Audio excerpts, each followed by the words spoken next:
I'd like to welcome everyone to the November 13th Williamson County Commissioner meeting. The first item on our agenda is the invocation and pledge be given tonight by the Commissioners of District 12. The invocation will be given by Commissioner Brian Clifford and the pledge to be given by Commissioner Steve Smith. If we'll all please rise. Let us pray. Dear Heavenly Father, we thank you for our many, many blessings. We thank you for blessing us with this wonderful community. During this holiday season, we pray for the health and safety of our family, our friends, and our neighbors. For our county, we pray for Mayor Anderson that you give him the wisdom and discernment to continue leading our county. And for this commission, we pray that you lay your hands on the hearts and minds of all that are here so that we may make decisions that help glorify your kingdom. In Jesus' name we pray. Amen. Please join me in the pledge, please. I pledge allegiance to the flag of the United States of America and to the republic for which it stands, one nation, under God, indivisible, with liberty and justice for all. I also want to remind everyone to silence their cell phones if they could. And the next item on the agenda is the roll call. If the commissioners have already signed in to their app, if they will press their present buttons.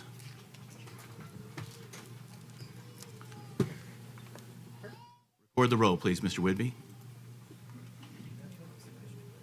I have 22 present and 2 absent. Commissioner Stresser and Commissioner Sturgeon absent. I did hear from both of them that they would not be able to make it tonight. Next up, we have approval of the minutes. Looking for a motion. Proper motion made by Commissioner Steve Smith, seconded by Commissioner Drew Torres. I do have, the chair wants to recognize at this time Commissioner Richards, who would like to make a statement for the record. Thank you, Chairman. I want to particularly thank the Chairman for giving me this opportunity. On Resolution 10-2312 last month, I incorrectly had my vote recorded as a yes, and I would like the minutes to show that I intended to vote no. Good. With that, are there any other corrections or questions concerning the minutes of last month? I see none. If we're ready to vote, if you're in favor of approving the minutes, signify by pressing your yes button. Any opposed, your no. Anyone wishing to change their vote, please do so at this time. Record the vote, please, Mr. Whidbey. 22 yes, 0 no. Motion passes. Next, we have citizen communications. Our rules allow up to 3 minutes per person. If you would, when I call your name, if you'd come up to the podium and announce your name and the city of residence, your city of residence. And I'll take these in order in which they were signed in. First up is Peter Dumont.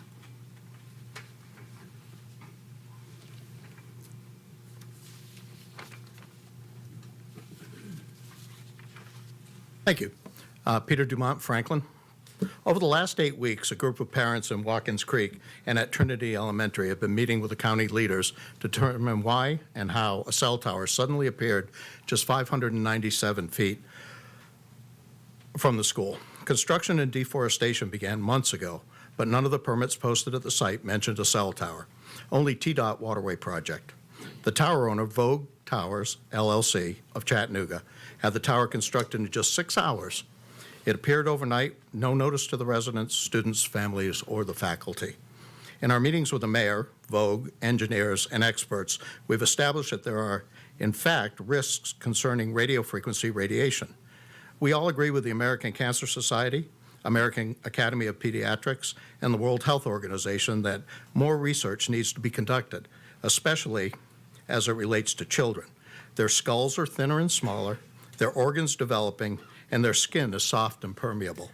These children are vulnerable. As a result of our initial meeting, Mayor Anderson asked Vogue to move the tower, and they said no. We thank him and our Commissioner, Greg Lawrence, for supporting our community and hearing our concerns. Sadly, for the children at Trinity Elementary, the request to relocate the tower to a safe location was denied by Vogue. The tower at Trinity is fully approved and permitted, and at this time we have no legal authority to make them move it. We do, however, have the ability to ask them to move it, to strongly encourage it, in fact. If Vogue wants to continue business in Williamson County and partner with neighboring communities, it is in their best interest to minimize unrest, controversy, and concern with the people who actually have to live among the radiation. They should be willing to find alternative sites and respect the needs of our community. We currently have 4 contracts underway with Vogue in various stages of permitting: Pinewood Landfill, Trinity Elementary, Longview Elementary, Bethesda Elementary. I encourage all of you to request a pause to those contracts and the approvals until Vogue agrees to meet our standards of safety and transparency in our community. The tower at Trinity Elementary can be moved. We have repeatedly asked Vogue to show us a cost estimate and proposal for relocation, but they refused, stating it would be monumental and something they have never done before. Well, nothing's ever been done before until it is done. But to us, nothing is more important than the safety of these kids. If Vogue is unwilling to move the tower and agree to practices of transparency and integrity in the future, we should terminate all future business with them. You and other leaders across our state and the nation have leverage. We have been cut out of the process, but you have the power to collaborate for a favorable outcome for all parties and our children. Thank you, Chair. Thank you, Commission. Thank you, Mr. Dumont. Next up is Heather Bulin.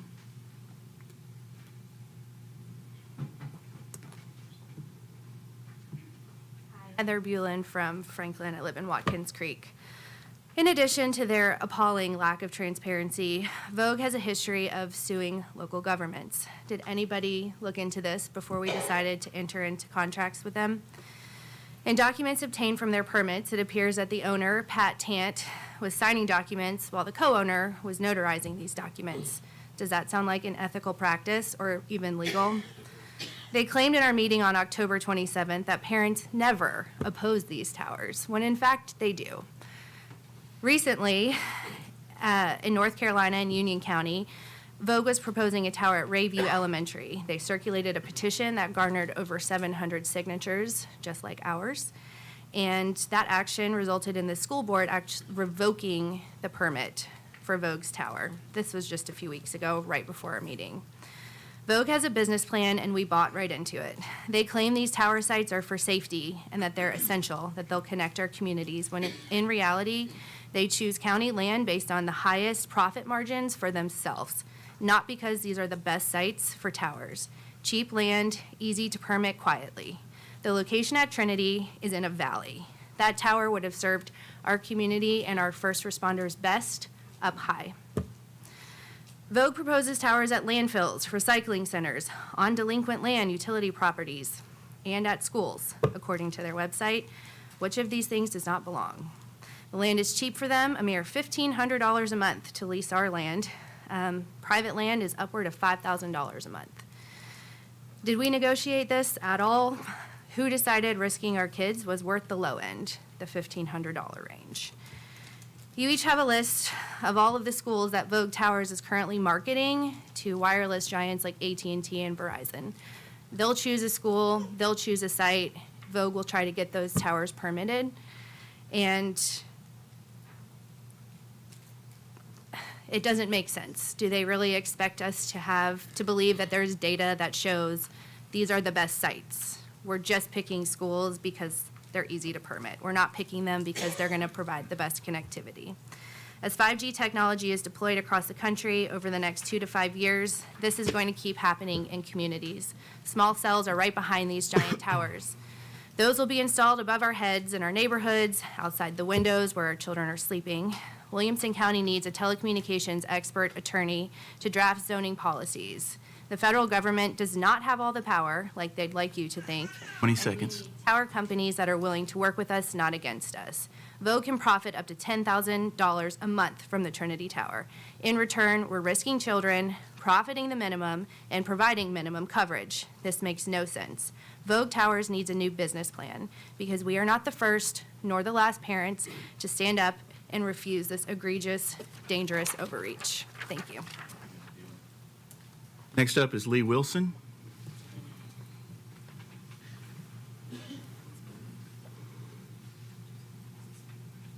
My name is Lee Wilson. City of residence is Franklin. On October 27th, members of our community met with Vogue Towers LLC and Mayor Anderson. At this meeting, Vogue Tower brought the telecom consultant Waterford Consulting, who presented a radiation study that some of you may have seen. It looks something like this, to show that the tower was in compliance with the FCC guidelines and considered safe for human exposure. But we do not agree, and there are three main reasons why we believe this study is inaccurate. Number one, the FCC human exposure guidelines are formally and firmly in question. They are outdated and have not been revised since 1996. Michael Jordan was still in his prime in 96, and the Chicago Bulls won that year. Cell phones didn't even have cameras at that time. So my point being, there's a lot has changed in 26 years. A lot of research and a lot of study still needs to happen. The FCC was sued in 2021, lost, and was ordered to revise their guidelines with the U.S. Court of Appeals with 11,000 pages of evidence, but they have not issued any new standards as of yet. Second issue is that this study only accounts for radiation from one antenna that Waterford Consulting provided. These towers can hold up to 6 antennas, so we know that obviously will increase based on the study they provided. Looking at these graphs, it looks like the lowest impact to these would be about 11,000 feet away, to show basically no impact of radiation from these towers. The third point is that Waterford Consulting conducted and prepared these studies presented, but they represent wireless giants, AT&T, Verizon, T-Mobile, and this is a huge conflict of interest. When we met with this consultant, he actually said that distance is our friend and that the further away, the better. So from them, who are the professionals providing that information, we feel like that goes a long way. We appreciate the efforts of Vogue and to show that they're compliant. Our concerns are not pacified by this study.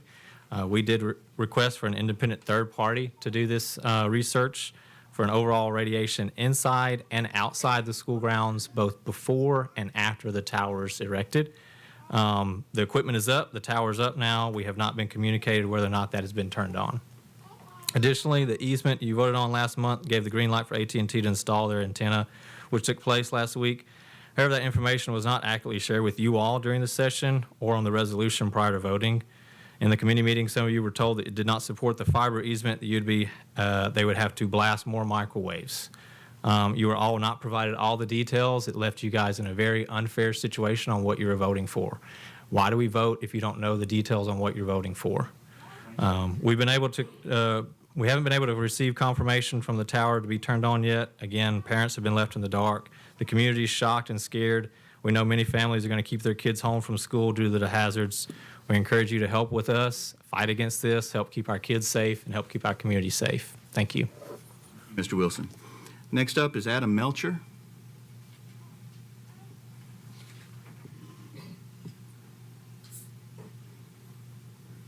Good evening. My name's Adam Melcher. I'm a resident of the Harpeth Woods subdivision in District 2, Franklin.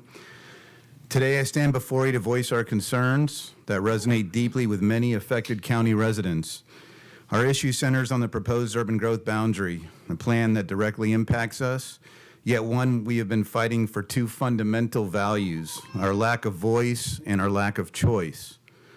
Despite clear and resounding opposition from landowners within Districts 1, 2, 3, and 9, our concerns seem to have fallen on deaf ears.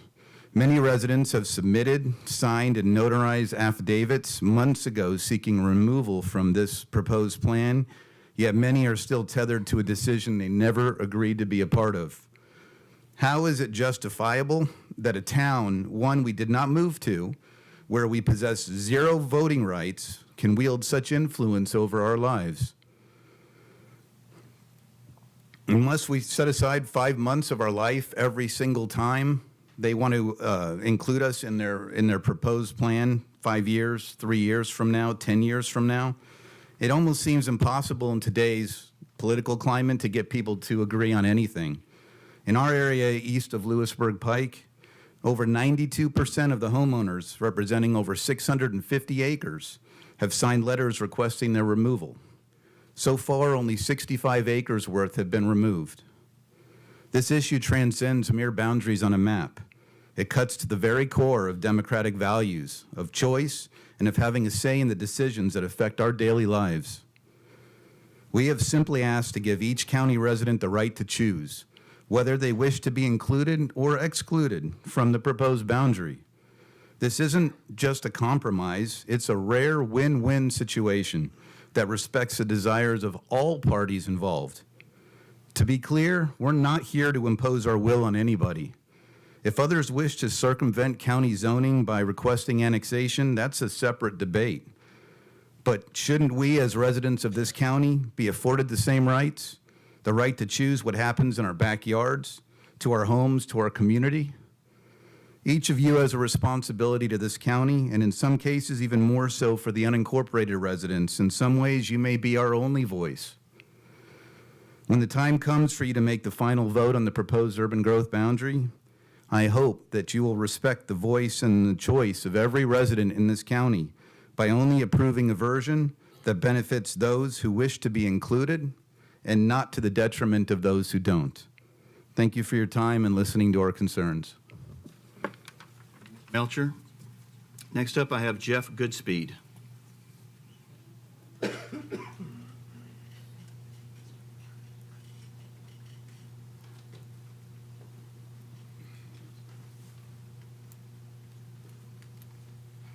Commissioners. I'm Jeff Goodspeed. I live in the city of Franklin. As you can see, I'm wearing red in support of my fellow Williamson County community members who are here to speak out against the installation of the 5G tower on the grounds located between Trinity Elementary, Cecil Lewis Park, and Fly Park. All three locations are where our youngest community members go to learn, play soccer, play softball, play baseball, or to just play in the jungle gym with their parents and grandparents watching. This is not a location where you really would install a 5G tower, which continually transmits the RF radiation, as well as possibly microwave radiation from 24 to 90 gigahertz. You've all been given resources showing what potential harm that can do from our group on a previous meeting. I'm sure you all know by now the most susceptible individuals to microwave radiation are the children and the elderly. I have to believe you all didn't understand placing a 5G tower where the most vulnerable spend their time was a decision made knowing those risks. What is the motivating factor I have to ask behind this and other 5G towers? Is it money, or is it just the ability to get better streaming of internet on your cell phone? I've heard it will improve the ability to call 911, but we have no data showing that at all. I've heard dropped calls being an issue. I live in the community. I don't have that issue. If it's a 911 call that everyone's worried about being dropped, as a former retired sergeant of police department, if a 911 call is placed, as a matter of fact, if 911 is placed, police will respond. They don't stop just because it didn't go through. You can't tell me that a school landline is another way to get through 911. Every classroom in the school at Trinity Elementary has a landline that can do just that.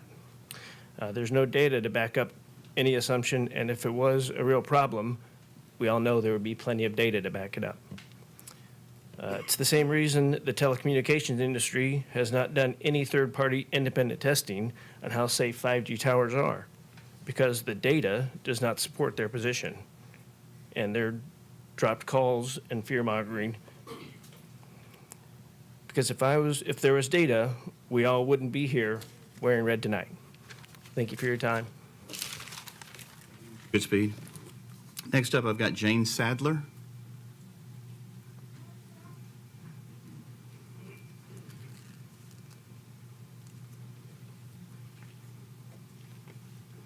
Good evening. My name is Jane Sadler, and I live in Thompson Station. I'm here to speak also on the urban growth boundaries. First, I will say again, we all understand the difference between the urban growth boundaries and annexation. But we all must be truthful to ourselves to know that one follows the other. And once a municipality gathers some land through the urban growth boundary, they are going to try to annex it, either encouraging the residents to join them, or when a new landowner comes in, that landowner is going to look at it and think, what's the best for my buck? Having been to multiple urban growth boundary meetings, there have been several issues that are a reoccurring theme. The lack of infrastructure in the area. We continue to overbuild and overbuild. We've done nothing with our infrastructure. The lack of transparency. City of Franklin, it's my understanding, mailed out notifications to their residents, but the town of Thompson Station and Spring Hill did not mail out any notifications to anyone. Thompson Station specifically said they didn't have the manpower to be able to do that. They have our addresses. They should know how to get to us. Residents have requested multiple times to be removed from the urban growth boundary. They've requested time and time again, and each time they're told no. A few have been removed, but the vast majority are still in there. We have overcrowded schools. We have no voice when the municipality that we butt up against through the urban growth boundaries decides to approve something that doesn't fit the character of the area. Only those who want to be in the urban growth boundary typically only want to be there because they think it will enhance their property values, or they are developers and they want to make a buck. Thompson Station will tell you they have plans for major thoroughfare improvements, but those plans are contingent upon state and federal funding for their top issues, and for the minor issues, they're banking on the developer. They're going to ask the developer to make those changes.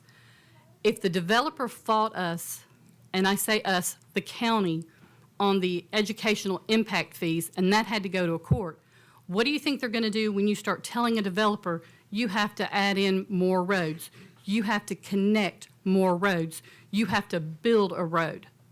Roads are much more expensive than that educational impact fee, so they will fight on that, and that will be court battles.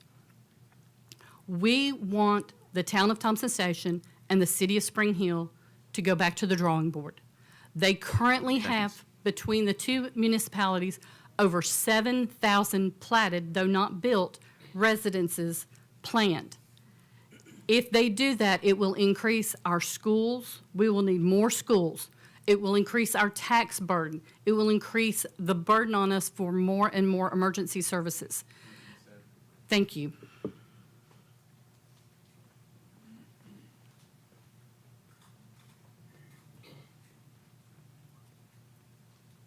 Next up is Darren Heredia. Hope I'm saying that correctly.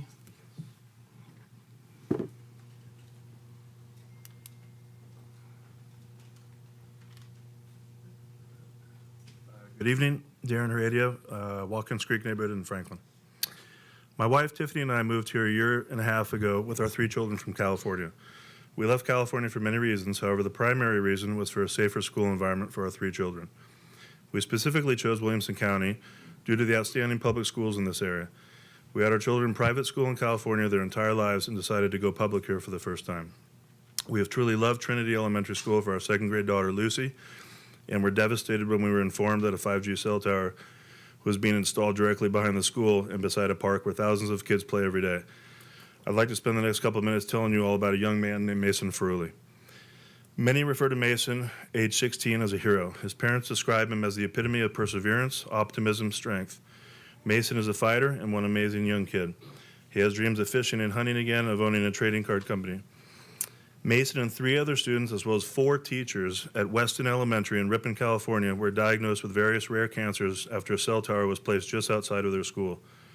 Sadly, 7 years later, Mason's brain cancer continues to come back, now spreading to other parts of his body, including the spine, leaving him nearly paralyzed and in excruciating pain most days.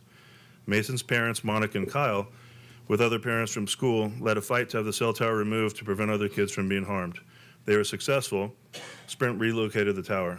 Radiation studies like ours from Waterford showed radiation levels were acceptable per the FCC, but that is obviously not the case. These standards have never been tested on children, so kids like Mason end up suffering the consequences. The families from Ripon have been relentless in protecting others from what they were subjected to.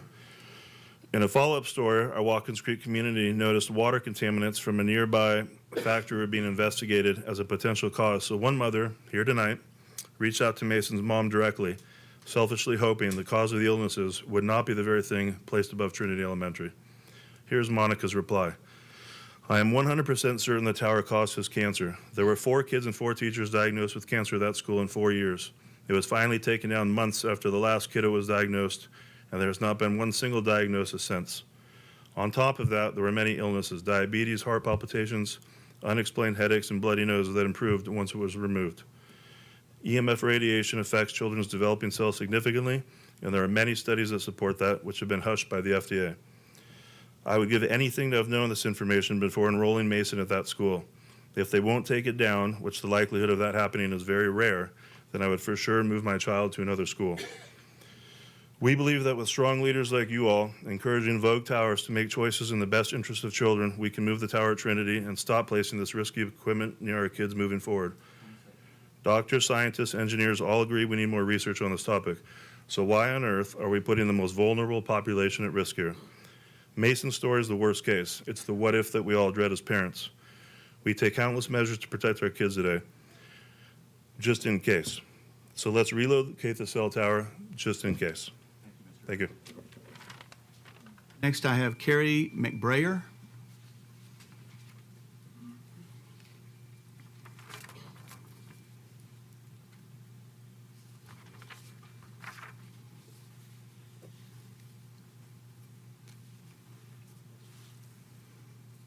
I've lived in Franklin basically my entire life. Two children that attend Creekside Elementary School in Williamson County. I am here to oppose the ill-conceived proposal to erect cell phone towers in close proximity to Williamson County schools, a decision that blatantly disregards the health and safety of our most vulnerable citizens. The proponents of these towers, blinded by the allure of profit, have failed to grasp the alarming implications of their actions. The scientific evidence is unequivocal. Exposure to radio frequency radiation as emitted by cell phone towers poses a significant risk to the developing brains and bodies of our children. Studies have linked this radiation to a disturbing array of potential health problems, including an increased risk of childhood brain tumors, sleep disturbances, decreased cognitive function, immune system dysfunction, and more. The World Health Organization has classified RF radiation, radiofrequency radiation, as a possible human carcinogen, which means it possibly causes cancer. There are studies to back this up and other international organizations that support their studies. The International Association of Firefighters, an organization renowned for its dedication to safety, has voiced its concern about the placement of cell phone towers near fire stations. I believe the same principle should apply to our schools. Our children deserve at least the same level of protection as our firefighters. I want to share information directly from the International Association of Firefighters website. Their position on locating cell towers on fire department facilities is adopted by its membership in August 2004, is that the IAFF opposed the use of fire stations as base stations for towers and/or antennas for the conduction of cell phone transmissions until a study with the highest scientific merit and integrity on health effects of exposure to low-intensity radiation and microwave radiation is conducted, and it is proven that there are not hazards to the health of their members. Internationally acknowledged experts in the field of RF and microwave radiation research have shown that those transmissions used in digital cellular antennas can have critical effects on cell cultures, animals, and people, and have found epidemiological evidence of serious health effects. They have found increased cell growth of brain cancer cells, a doubling of the rate of lymphoma in mice, changes in tumor growth in rats, an increased number of tumors in rats, 2 to 4 times as many cancers in Polish soldiers exposed to radiofrequency, more childhood leukemia in children exposed, changes in sleep patterns, headaches, neurologic changes, changes in neuroelectrophysiology, metabolic changes, decreased memory, slowed learning, increased blood pressure in men, damaged eye cells, the list goes on. I urge you to heed the voices of concerned parents, health experts, and the IAFF. Adopt a cell phone tower setback rule for Williamson County schools. Thank you. At least 3,000 feet. And our last speaker this evening is Lisa Avocado.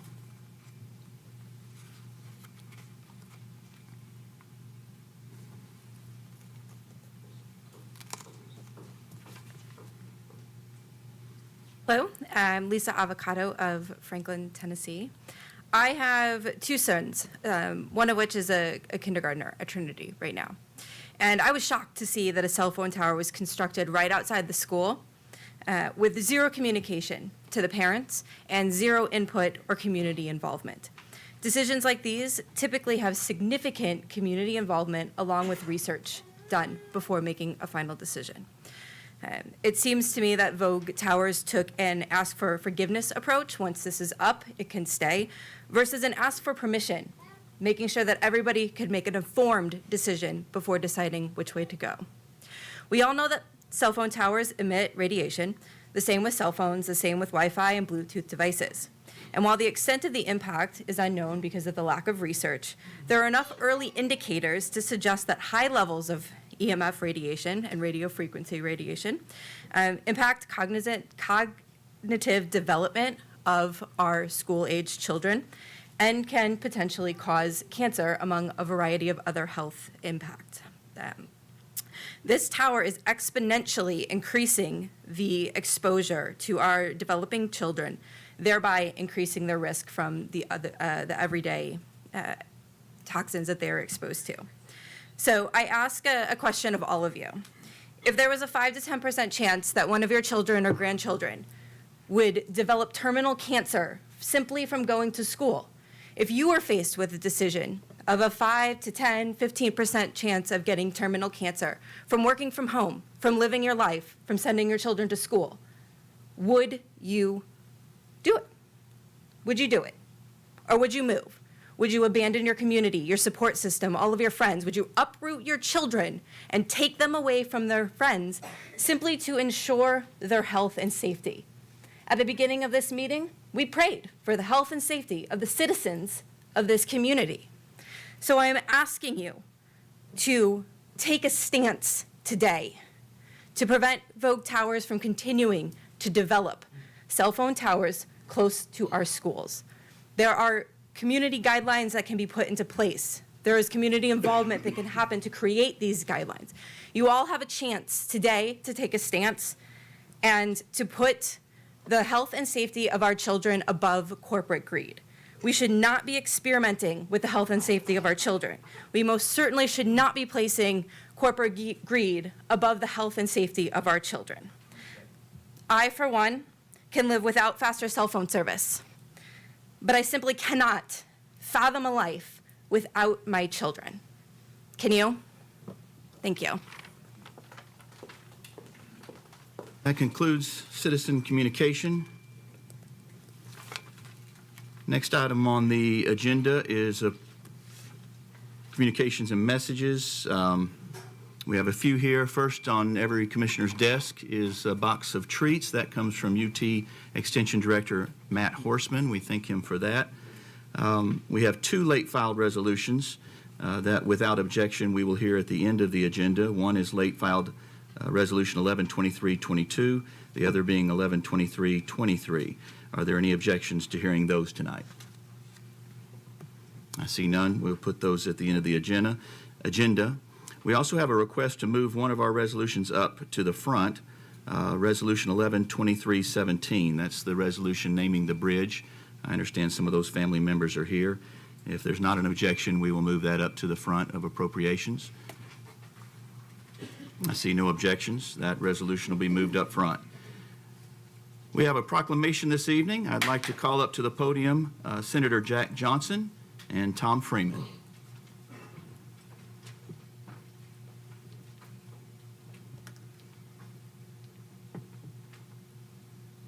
Good evening, Mr. Chairman, Commissioners. It's good to be with you again. I was here recently, and the reason for my previous joining you was to honor someone who served this county faithfully as our Veteran Services Officer. And tonight I'm here for a similar purpose. We've all spent the last several days honoring our veterans, and I'm so proud of Williamson County and the communities in Williamson County and the manner in which they have honored our veterans. I'm pleased to be joined with a good friend to many of you and a good friend of mine, Tom Freeman, who served our nation admirably in the United States military. And back several months ago, he asked me to introduce a resolution in the Tennessee General Assembly to honor those who served our nation in the Vietnam War. And those of us who've studied some history will remember that some of those veterans who came back from Vietnam were not welcomed in the way that they should have been, unfortunately, and it's up to us to make sure that we right that wrong.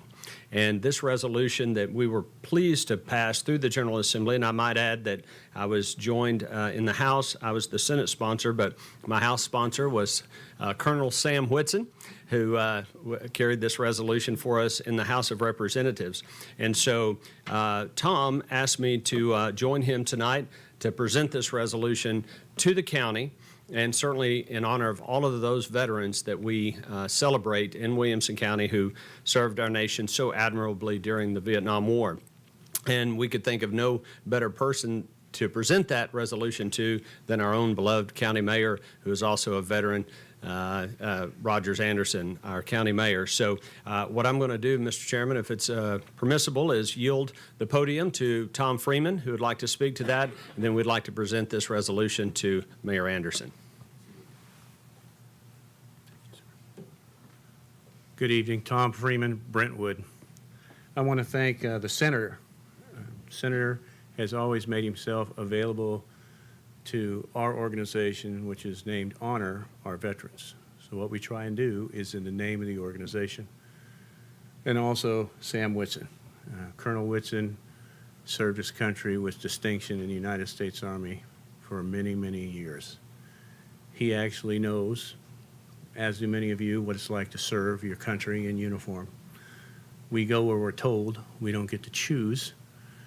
And as the senator indicated, when the Vietnam War ended, our veterans that returned home were not treated with the respect and dignity they deserved. And this legislature, under this man's leadership and our governor, has done a great deal to reach out and recognize those veterans. So when the senator presented a similar proclamation to the Vietnam Veterans Association of this county, we asked if we could make a presentation here and that this proclamation be shown in the county building for all those to come in. And the mayor said, absolutely. And we asked Diane if we could be placed on the agenda. She got that done. We're very grateful because we know you're all very busy. And there's a lot of things in this county that are going on. I might remind everyone of the sacrifice that was made in Vietnam. 10% of Americans served in that war. 350,000 received what is the oldest military decoration, the Purple Heart. And unfortunately, 58,000 plus did not come home. So this is why we asked the senator and Sam Whitson to assist. And thank you very much for this opportunity this evening, sir. Thank you. Mayor?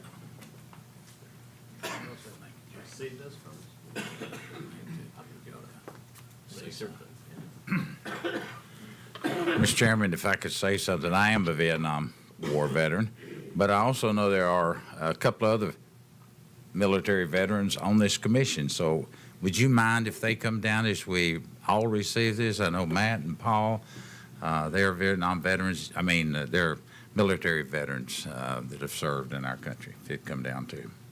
I think that's everyone here.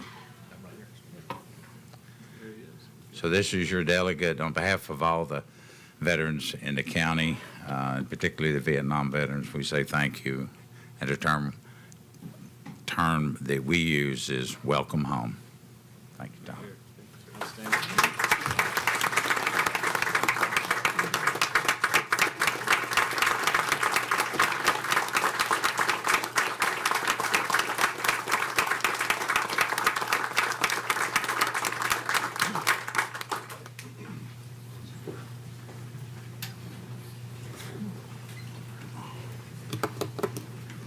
I believe we now have a presentation from Sister Cities.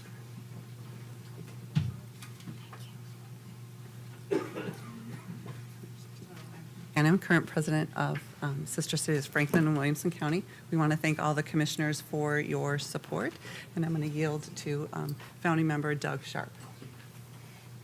Mr. Chairman, thank you for the placement on the agenda this evening, where we can do what one of our organization's best things is, and that's facilitating the county's relationship with their Ireland counterparts in County Laois, Ireland. We had the distinction of being able to attend a special session of their county commission, at which time they presented to us as facilitators a framed, they term it lace. Lace. But it's a depiction, white on white, of the outline of County Laois and also side by side Williamson County. And this was something that they came up with the idea of and wanted to be sure that we as facilitators were able to bring it to the county commission meeting here this evening and to present it to Mayor Anderson.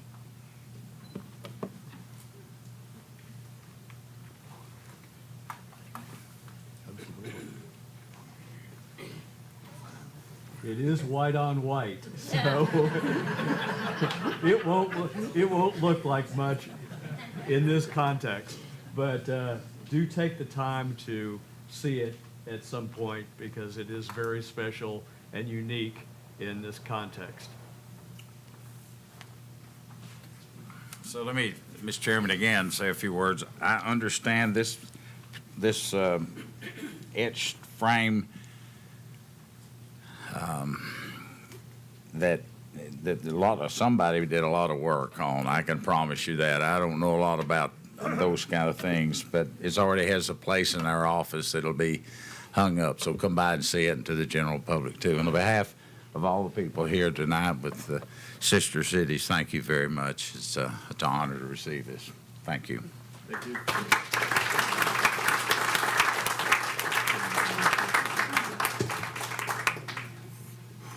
And then I think Diane Gidden has a message for us concerning our iPads.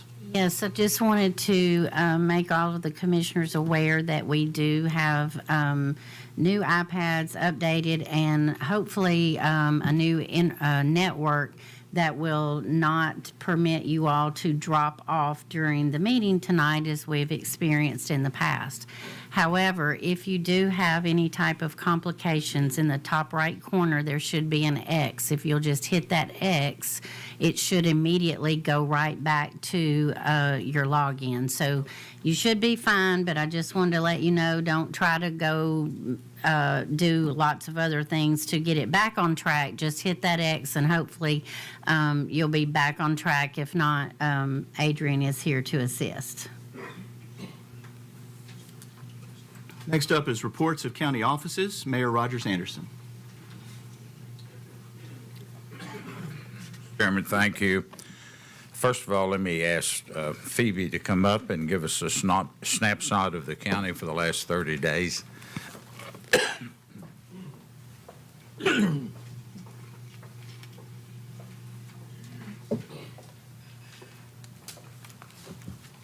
Thank you, Mayor Anderson. Good evening, commissioners. The first thing I need to address, this afternoon or midday, you all received an email for two reports. They were the copy of the report on the debt obligation for the two recent bond issues. I hope all of you got a copy. If not, I do have a couple here. If you didn't, a printed out copy. But hopefully you were able to take a look at those this afternoon. We closed on two bonds this past Friday, so November the 10th. A general obligation public improvement and school bonds series 2023 in the amount of $70,365,000. The county received 15 bids, and we awarded the low bid to Fifth Third Securities at a rate of 4.345%. The second bond that we issued this past Friday was County District School Bonds Series 2023 in the amount of $13,550,000. The county received 8 bids, and we awarded the low bid to Hilltop Securities at a rate of 4.389. So this was the bonds that were previously approved. You will notice that The general obligation is a little bit lower than what you all were expecting. We did reduce the amount that we were going to borrow for the JJJ by half. So we actually dropped that down to 17.5. That's why that's a little bit lower than the original amount that you were anticipating. We took a look at our schedule of construction based on completion dates of some previous projects, what we had going on with the MRF and moving that, and we determined that we could hopefully push that back. We would probably be completion for that project, and because of the completion was delayed for that project, of course, then it will move the JJJ as well. So that is why that is a little bit less than what you were anticipating. So we did have a bond issue of a little bit less than what you all had originally approved.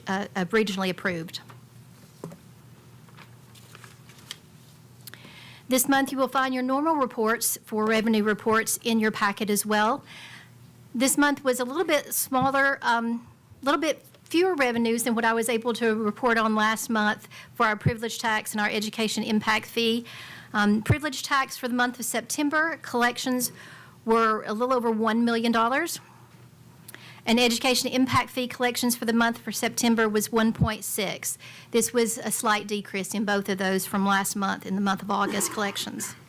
Hotel motel collections were also slightly down, a decrease of $32,000 down to $47,477.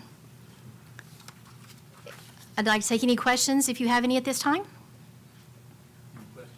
Riley? I see none.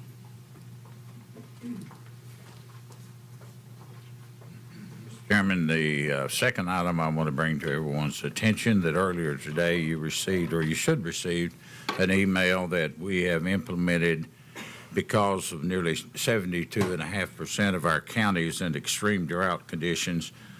Wrote a letter last week through the emergency management with Todd Horton's oversight to the Commissioner of Agriculture. He granted that, and so we now are in a burn ban that will be remaining on until we get sufficient water, rain, and which will eliminate some of the fires that we are having. I do want to draw the attention because several people do listen to this. Examples of fires being prohibited during the burn ban are leaves and brush fence rows, ditch banks, fields, grasslands, wooded areas, household waste. There are a variety of different things that goes into, so I would ask that you help our citizens understand why we're doing it until we get some sufficient rain. I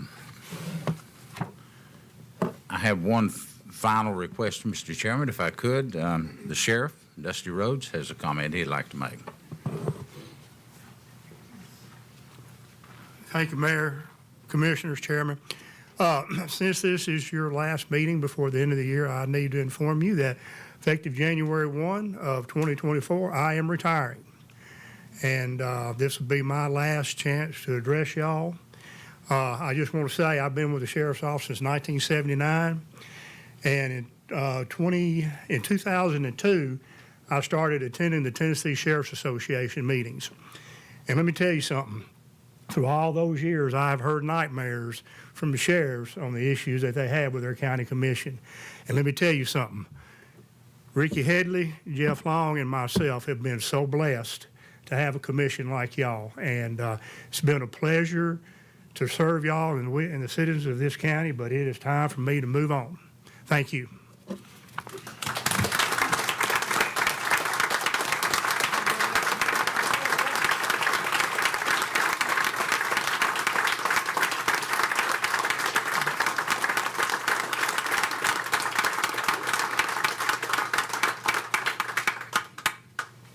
Mr. Chairman, one final thing that I would like Jeff Mosley to kind of give a timeline of what this means when the sheriff retires prior to the next term. And first of all, let me say, while Jeff is composing himself for that, Dusty, we have enjoyed working with you over these many years. You've been an outstanding law enforcement and a sheriff. for many years, and thank you very much. So if you would, Mr. Chairman, let Jeff talk you through what the timeframes are, and I would encourage you to make notes because there will be lots of people asking what those timeframes are and what does it look like. First point, obviously, is the vacancy will occur on January 1st on the day of retirement. So you can't obviously fill it until there is a vacancy. Pursuant to TCA, the county legislative body is required to make an appointment within 120 days of receiving notice of the vacancy, not the notice tonight, but the notice that the vacancy has actually occurred January 1. You'll have 120 days within which to make an appointment to fill that term to the next general election. The next general election will then fill the position for the remainder of the term until 2026. So they'll be running next year for a 2-year term ending in 2026.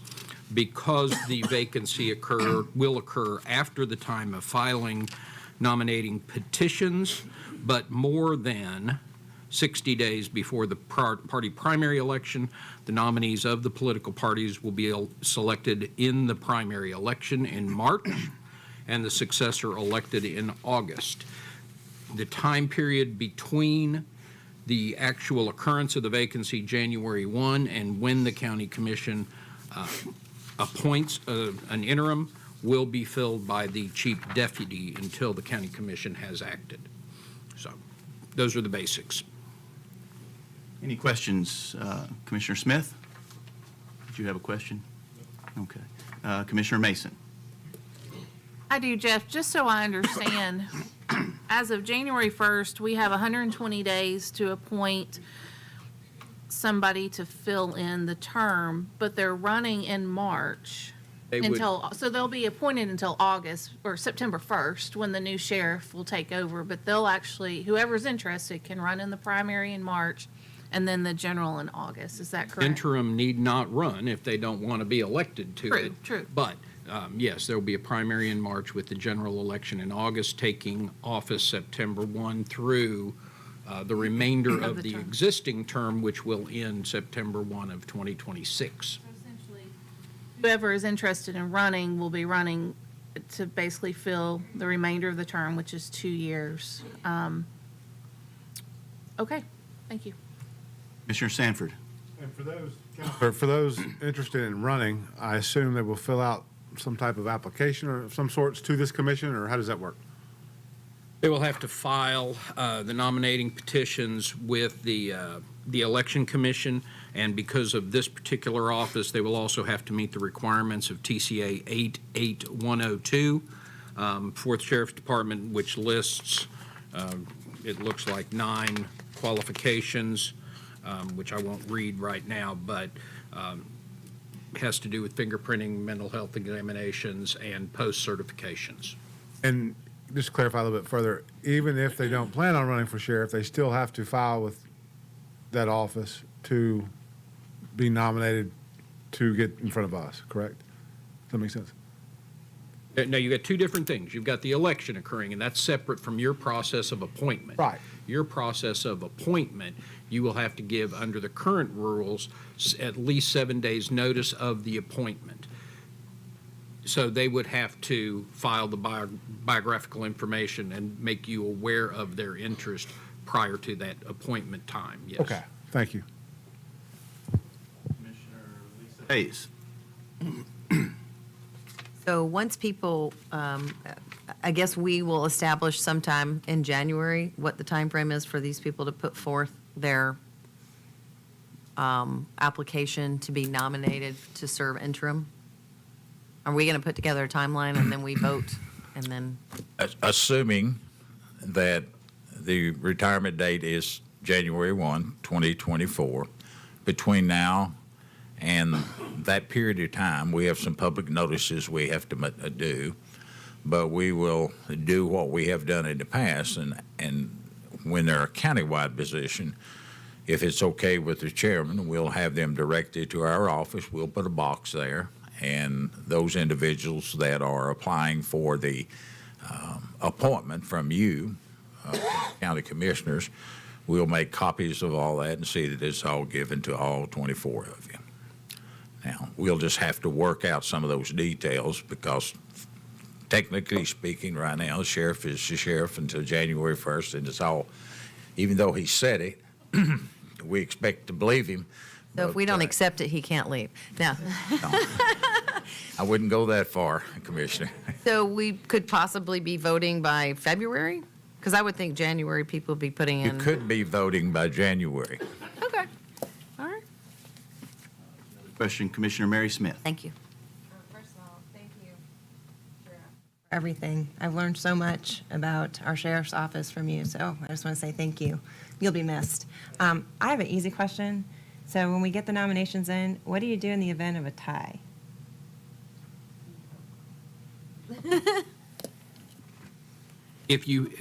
Well, first of all, it depends how many candidates you have. If you have a tie, you continue to vote until somebody receives a majority of those eligible to vote, 13 votes. You can go one ballot, you can go 30 ballots until someone gets a majority. There is no elected successor. If you have more than two, then you would, after the ballot, the person who places third would be dropped and you'd go back and re-vote for the top two. If you have four, you would drop the low vote total and you would vote again for the top three, et cetera, until you got to two, and then you'd vote as many times as necessary to select a successor sheriff.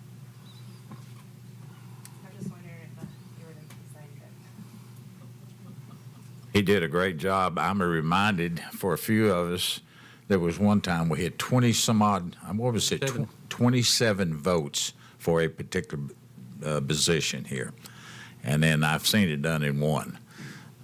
27 is gut-wrenching for the candidates. Secret ballots are not allowed. It has to be by roll call. Yeah, there's no button pushing. It's you got to call, you got to vote it. Commissioner Aaron Nations. It must be filled within 120 days. Can we, as a commission, choose to put off the hearing of that filling until the March meeting after the primary has happened? Yeah, I mean, the 120 days is your outer limit. There's no requirement that you do it sooner than that. So as a commission, if you decided you did not want to fill it until then and you could not get a majority vote for a successor prior to that, it would continue on in the interim role of the chief deputy. So Chief Elrod would serve until after the primary if we chose to have this vote in March. Okay, thank you. Any other questions for council or the mayor? Can I ask a question? Commissioner Sparkby, I have a question. So if the commission decides not to appoint during that period of time, is there a vacancy at the Republican primary? How would that be filled? My reading of the statute says that because the vacancy occurred more than 60 days, by my count, it would be about 64 days or 65 days before the primary, that it would be elected, the nominee would be selected at the Republican primary in March. That is separate and apart whether you have a vacancy, don't have a vacancy, an interim, or don't have an interim.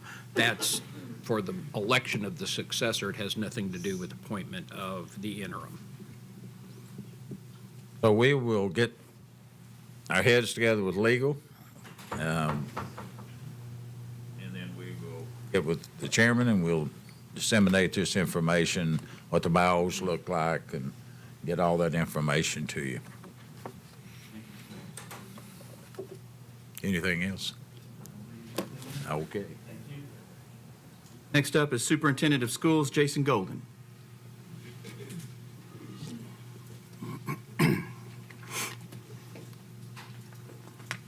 Thank you, Mr. Chair, and thank you, Commission.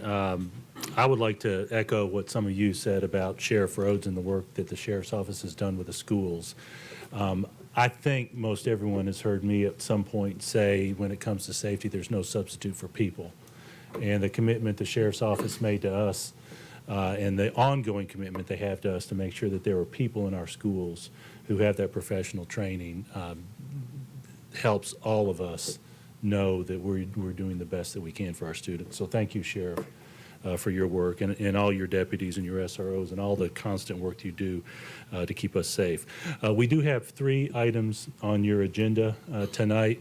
I know that they've been through the processes with the committees. I do want to let you know, kind of in keeping with what Phoebe Riley told you about county fund balance and those issues, if these are approved tonight, we will be at a little bit over $7.5 million above our 3% minimum fund balance that we budget for.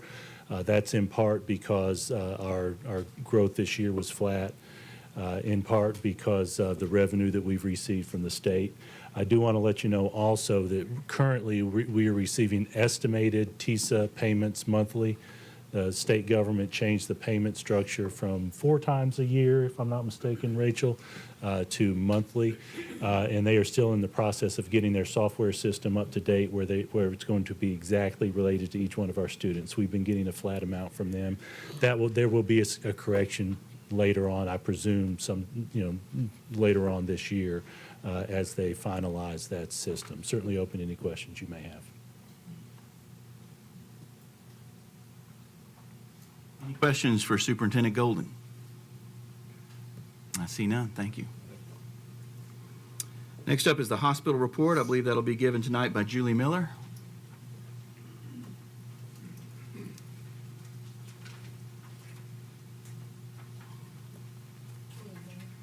Julie Miller, Chief Operating Officer, Williamson Health. Just wanted to give you a brief update on our expansion. The OB side, construction in Phase 3 of OB is going well. We are renovating 5 labor and delivery rooms. The timeline for that area is to be completed and seeing patients in mid to late January 2024. ER Phase 3 is complete, and we are seeing patients in 14 newly renovated exam rooms. We have now moved into Phase 4 of the remodel, which is scheduled to be completed and seeing patients 1st of March.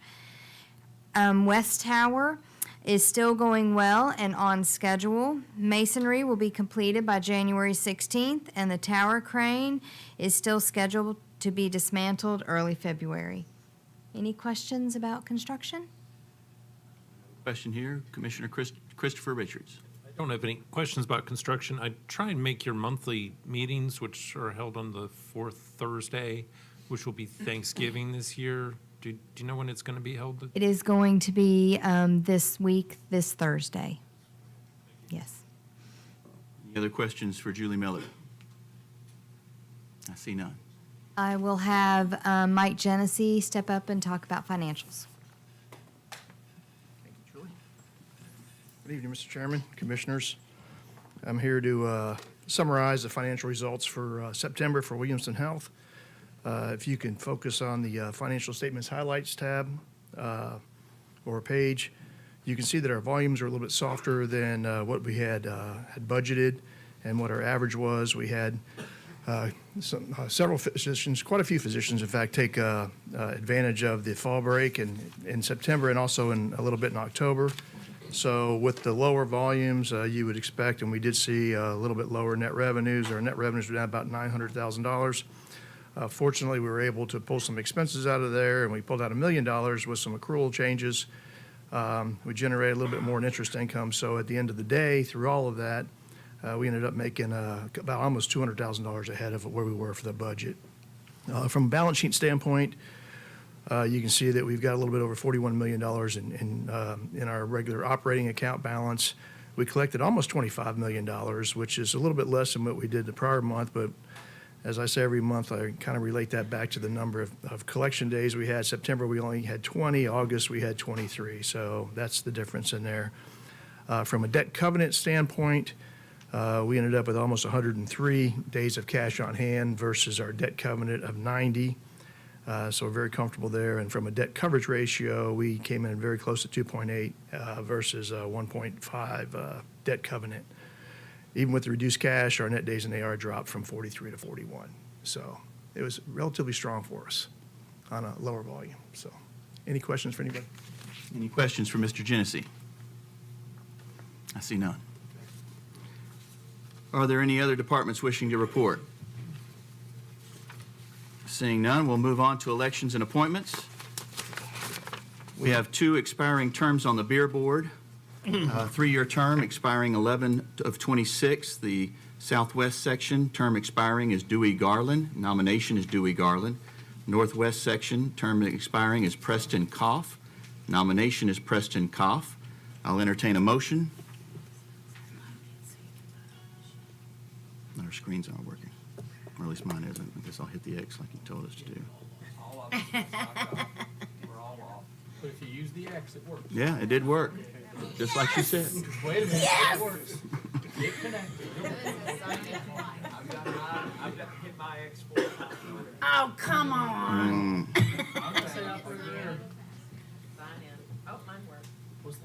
If you hit the X and then sign in, you should. We've done it several times. Oh, come on, people. Did it again. Okay. Did it real quick? You're in? Okay. No, I'm still doing it. No. Greg, do you have a question? Regarding the Beer Board? Okay.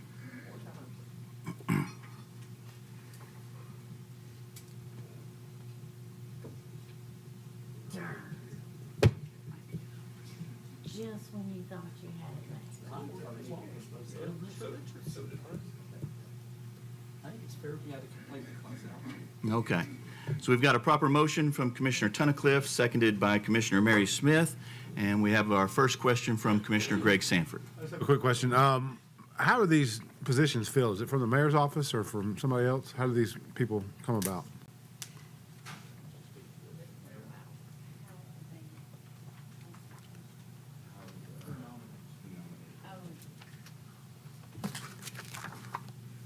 Diane's going to speak to So that. the Beer Board meets in collaboration with the county clerk's office.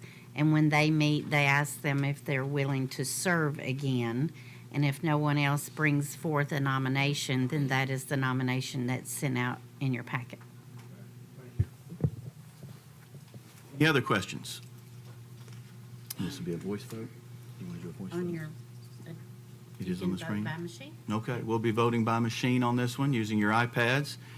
If there are no other questions and you're ready to vote, if you're in favor of these 2 nominees, signify by pressing your yes button. If you're opposed, your no. Anyone wishing to change their vote, please do so at this time. Commissioner Williams? Record the vote, please, Mr. Whitby. 22 yes, 0 no. Nominations are appointed. Next up is our consent agenda. This should be in your packet. I've got a proper motion by Commissioner Steve Smith, seconded by Commissioner Tom Tunnicliffe. Any discussions? Seeing none, if you're ready to vote, if you're in favor of the consent agenda, signify by pressing your yes button. Opposed, your no. Anyone wishing to change their vote, please do so at this time.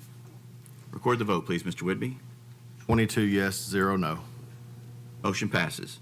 There's no unfinished business. Under new business, we do have a public hearing under zoning. It's a public hearing regarding resolution number 1123-3, resolution to amend section 11.03B10 of the zoning ordinance regarding family subdivisions. I will open up the public hearing. Anyone wishing to speak to this resolution can come up to the podium, state your name and the city in which you live.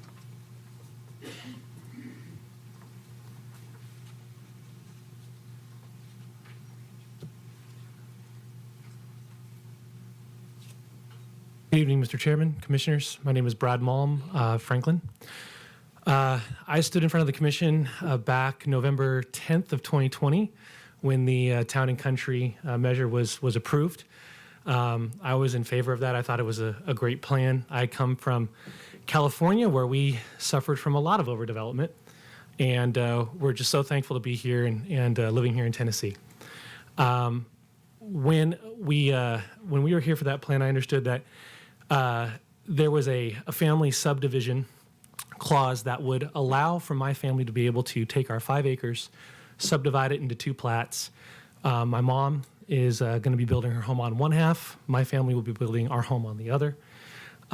We were so grateful that that was worked into the measure. However, there was an unforeseen obstacle, and that was when the restrictions covenants were developed, that it prevented us from being able to get a construction loan. Again, my mom, I want to be able to live close to her so I can take care of her as she ages.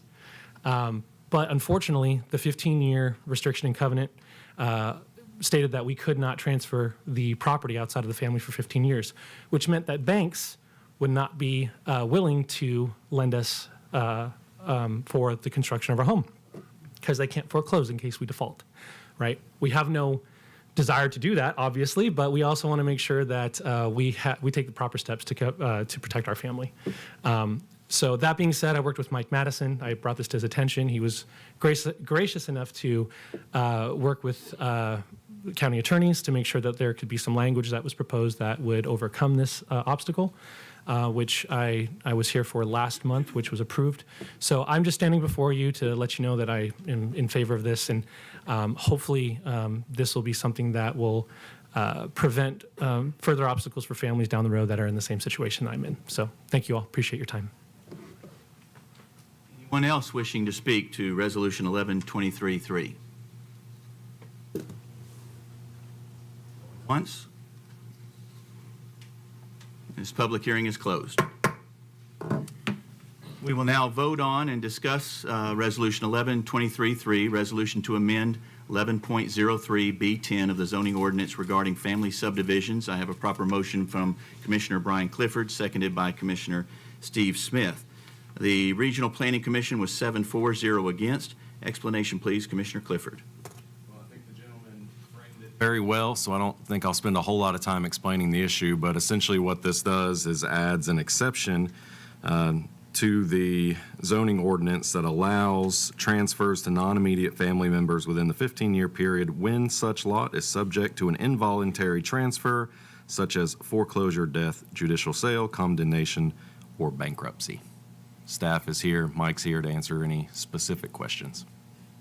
Questions? Seeing none, if we're ready to vote, if you're in favor of Resolution 1123-3, press your yes button. Any opposed, your no. Anyone wishing to change their vote, please do so at this time. Record the vote, please, Mr. Whitby. 22 yes, 0 no. Resolution passes. Once again, we've moved up Resolution 1123-17. Resolution to name the bridge located on Robinson Road, north of Leapers Creek Road, located in Williamson County, as the Fred Pete Davis Memorial Bridge for his many years of service to the Boston community, Williamson County, and its citizens. Proper motion made by Commissioner Ricky Jones, seconded by Commissioner Greg Sanford. The Highway Commission was 5-4-0 against. Explanation, please, Commissioner Hayes.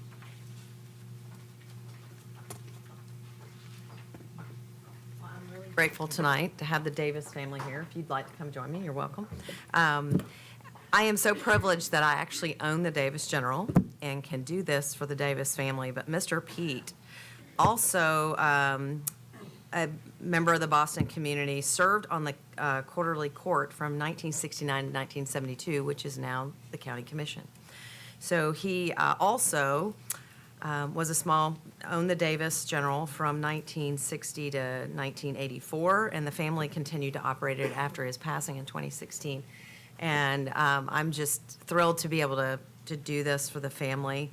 The bridge that's behind the store and next to the family home, very excited to be able to do that for you guys. So I would appreciate a yes vote in support of this. Like I have a question or comment from Commissioner Judy Herbert. Thank Lisa for bringing this, naming the bridge. The Davis family are part of my family, Pete and Lois. They ran the store for almost 60 years, and they were the heart and the soul of Boston. If some of y'all don't know where Boston is, there is a Boston in Williamson County. But they are wonderful people. Their daughter, Patsy, and Joey are here tonight, and I thank them for coming, but I'm so happy, and thank you, Lisa, for getting this done. Any other questions or comments?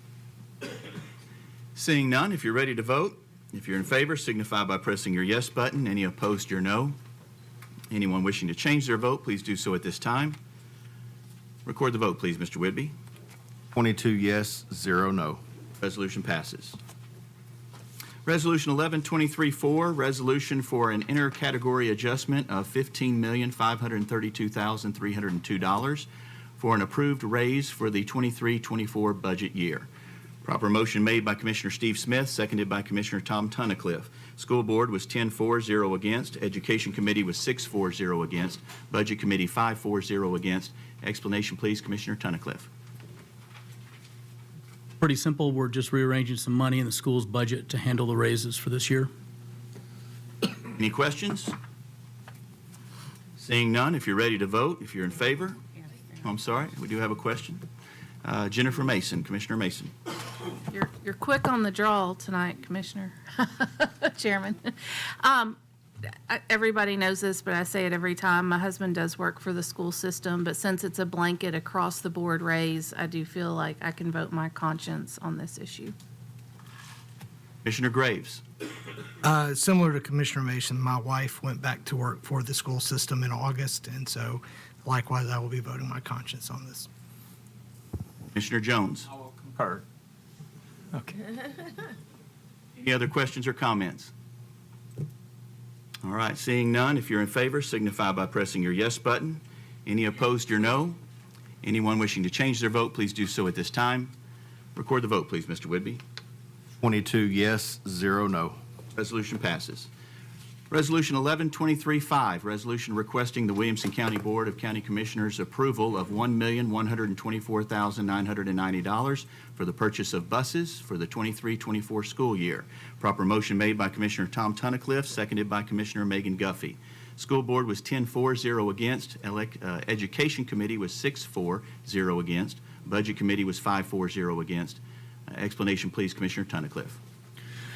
Yeah, in keeping with what Williamson County Schools has done in the past on retirement and replacement of buses, they are retiring buses and purchasing new ones. The only difference this year is they are retiring 15 and only purchasing 6. Any questions? Seeing none, if you're ready to vote, if you're in favor, signify by pressing your yes button. Any opposed, your no. Anyone wishing to change their vote, please do so at this time. Record the vote, please, Mr. Whitby. 21 yes, 1 no. Resolution passes. Resolution 1123-6, resolution requesting the Williamson County Board of County Commissioners approval of $1,170,000 for the purchase of radios for the 23-24 school year. School Board was 10-4, 0 against. Education Committee was 6-4, 0 against. Budget Committee was 5-4, 0 against. Explanation, please, Commissioner Tunnicliffe. Upgrading radios in our school buses for the county to meet up with the county digital system. Forgive me, I forgot to name the motion. Proper motion made by Commissioner Tom Tunnicliffe, seconded by Commissioner Aaron Nations. Any questions? Seeing none, if you're ready to vote, if you're in favor, signify by pressing your yes button. Any opposed, your no. Anyone wishing to change their vote, please do so at this time. Record the vote, please, Mr. Whitby.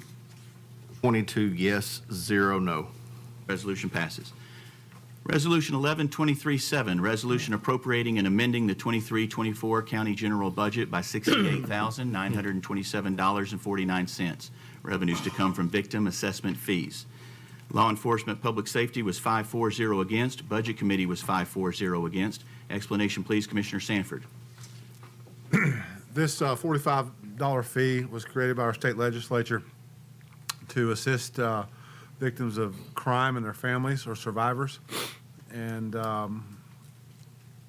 each case charges $45 fee for general sessions, circuit, and criminal courts. Any questions?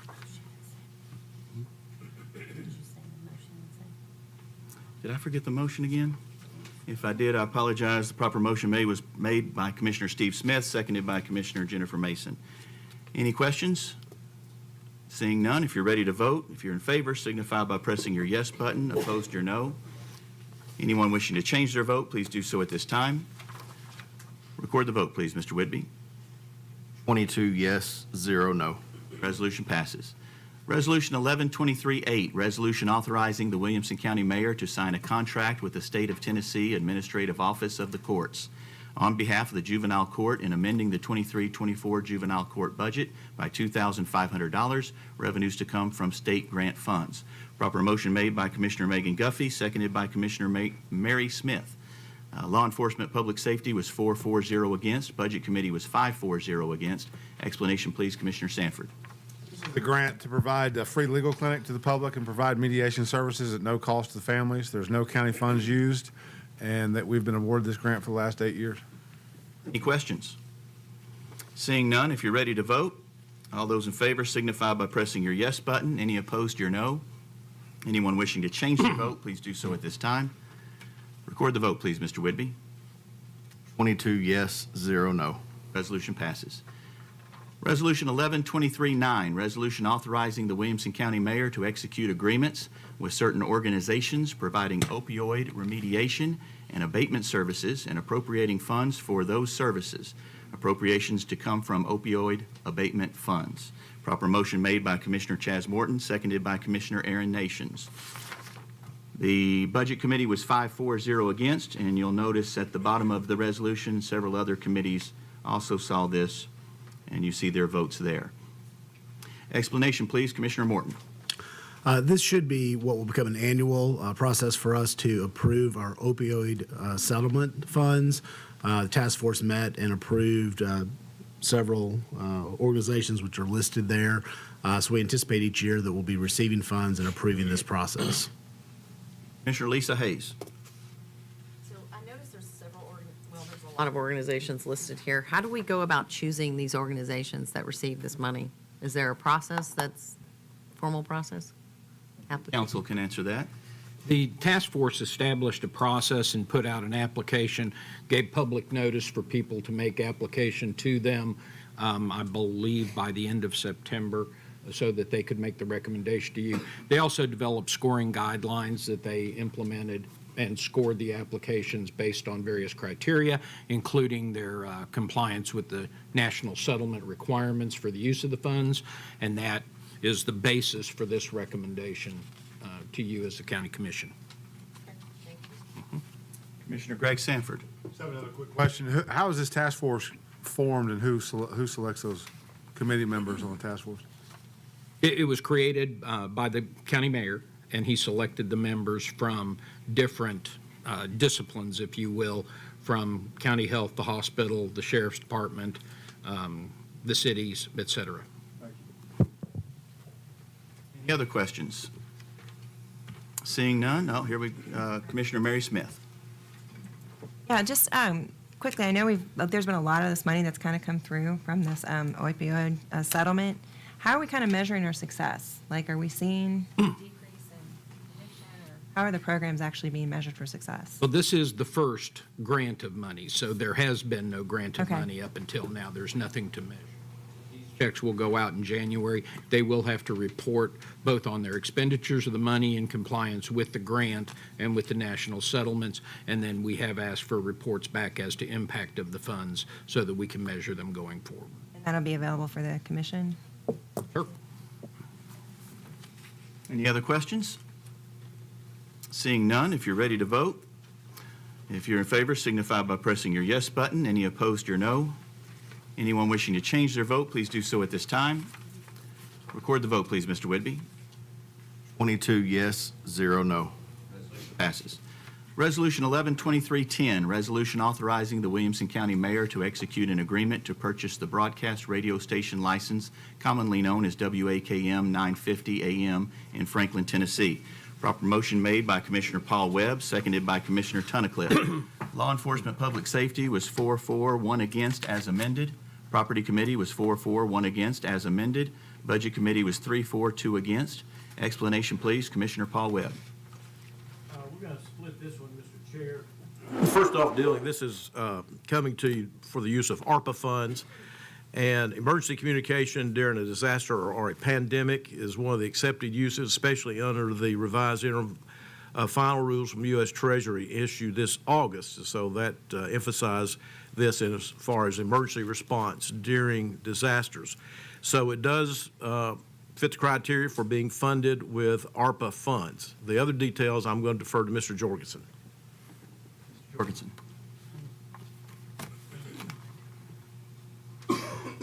Thank you, Mr. Chairman, Commissioners. If it's okay, I'm going to ask Todd to speak. He's got a few comments about this resolution. Also, there was some questions about, let me answer this real quick. Questions about how many AM radios are in Williamson County, and I have confirmed that there's at least, at a minimum, 249,387 AM radios in Williamson County currently, using the vehicle registration data from last year. Thank you, Mr. Chairman. Commissioners, good evening. While I recognize it is not common, among local government agencies to purchase their own AM radio license, most of them, if not all, and us, of course, have this resource readily available today. The difference in our community is, to the best of our knowledge, this resource is going away soon. This is an opportunity to ensure that a critical resource remains at our disposal to save lives by providing proven mechanism to deliver critical information in times of disaster and improve overall emergency preparedness. As the Director of Emergency Management, it is my responsibility to continually work to ensure that the county is in the best possible position to effectively respond and recover from all forms of disaster and other major emergencies with the resources provided to us. The previous preparatory work by Director Jorgensen and my former director predecessor, Mac Purdy, along with support from Mayor Anderson and the County Commission, it enabled my team to effectively lead the efforts of the county in response to the pandemic. Their previous efforts positioned us to be ahead of all other jurisdictions and of the state by as much as 2 months. Some of the initiatives that we undertook were eventually adopted by State Health themselves. An AM radio license would serve as a vital tool in our county's arsenal for effective emergency communication and response. It will provide a reliable means of disseminating important information, reaching a broad audience, including those without access to the internet or cell phones, and in cases where we experience prolonged power outages, cellular network congestion, or when damage to other communication infrastructure causes them to fail. Immediate access to real-time information is crucial during disasters, enabling people to make informed decisions, find safe shelter, and receive assistance. In recent times, more people across the country are engaging in their local government. We saw an example of that tonight. Day to day, this resource would allow the county to provide another means by which this engagement could occur by streaming much of the same content already delivered through WCTV, while again reaching a broader audience. The mission of the Williamson County Emergency Management Agency is to improve our county's resilience against all hazards by engaging the whole community in prevention, mitigation, response, and recovery efforts, while our vision is for a prepared community in which every individual, family, resident, worker, visitor, government entity, and private organization is knowledgeable in and empowered to prepare for, respond to, and recover from disaster. This platform would be used daily to broadcast a series of educational initiatives aimed at achieving this mission for our community. Your positive consideration to move forward with purchasing the radio license certainly would be appreciated. Thank you. Any questions? Commissioner Richards.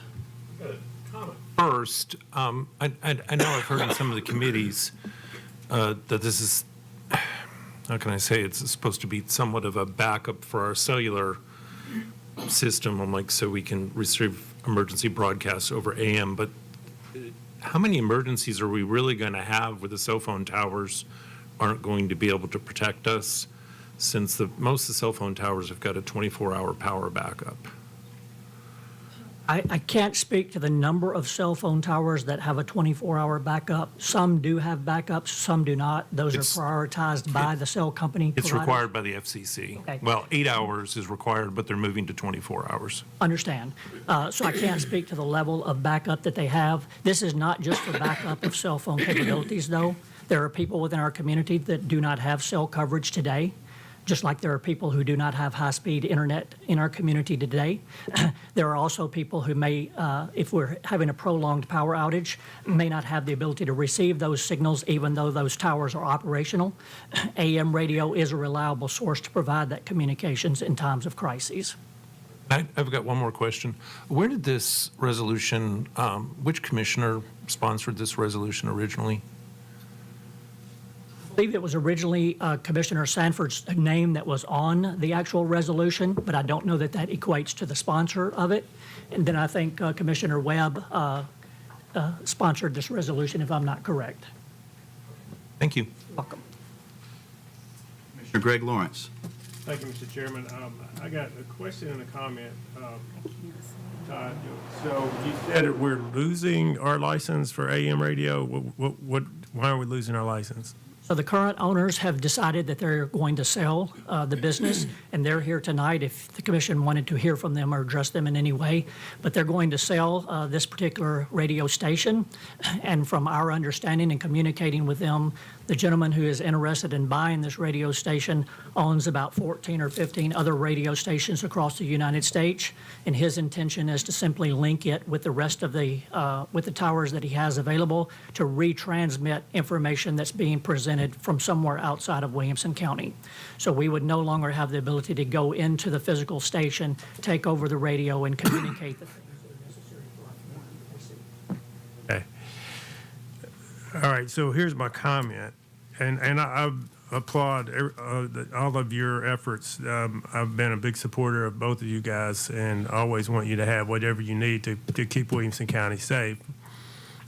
With that being said, I checked the Nielsen ratings today of radio stations in Nashville, and the highest rated AM station in Nashville gets 1.5% of the audience. So what that tells me is almost nobody listens to AM radio. And I'm guessing, with WAKM, I couldn't even find a Nielsen rating for it, so it's probably even way down below that. So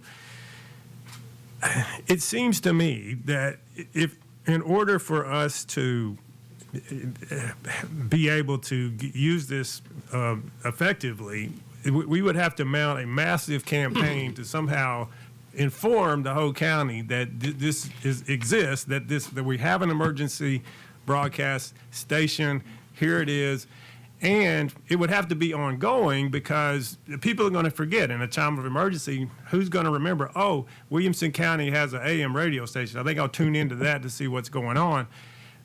I just think, given the very low listenership of AM radio, this is not going to be a real effective means in the event of emergency for us to get the word out that whatever we need to get out in that case. Some people, yes, might listen to it, but I think the vast majority of our citizens either aren't going to, even if we tell them this exists, they aren't going to remember it, or they're not going to get the message in the first place that it does exist. So it's not going to be used.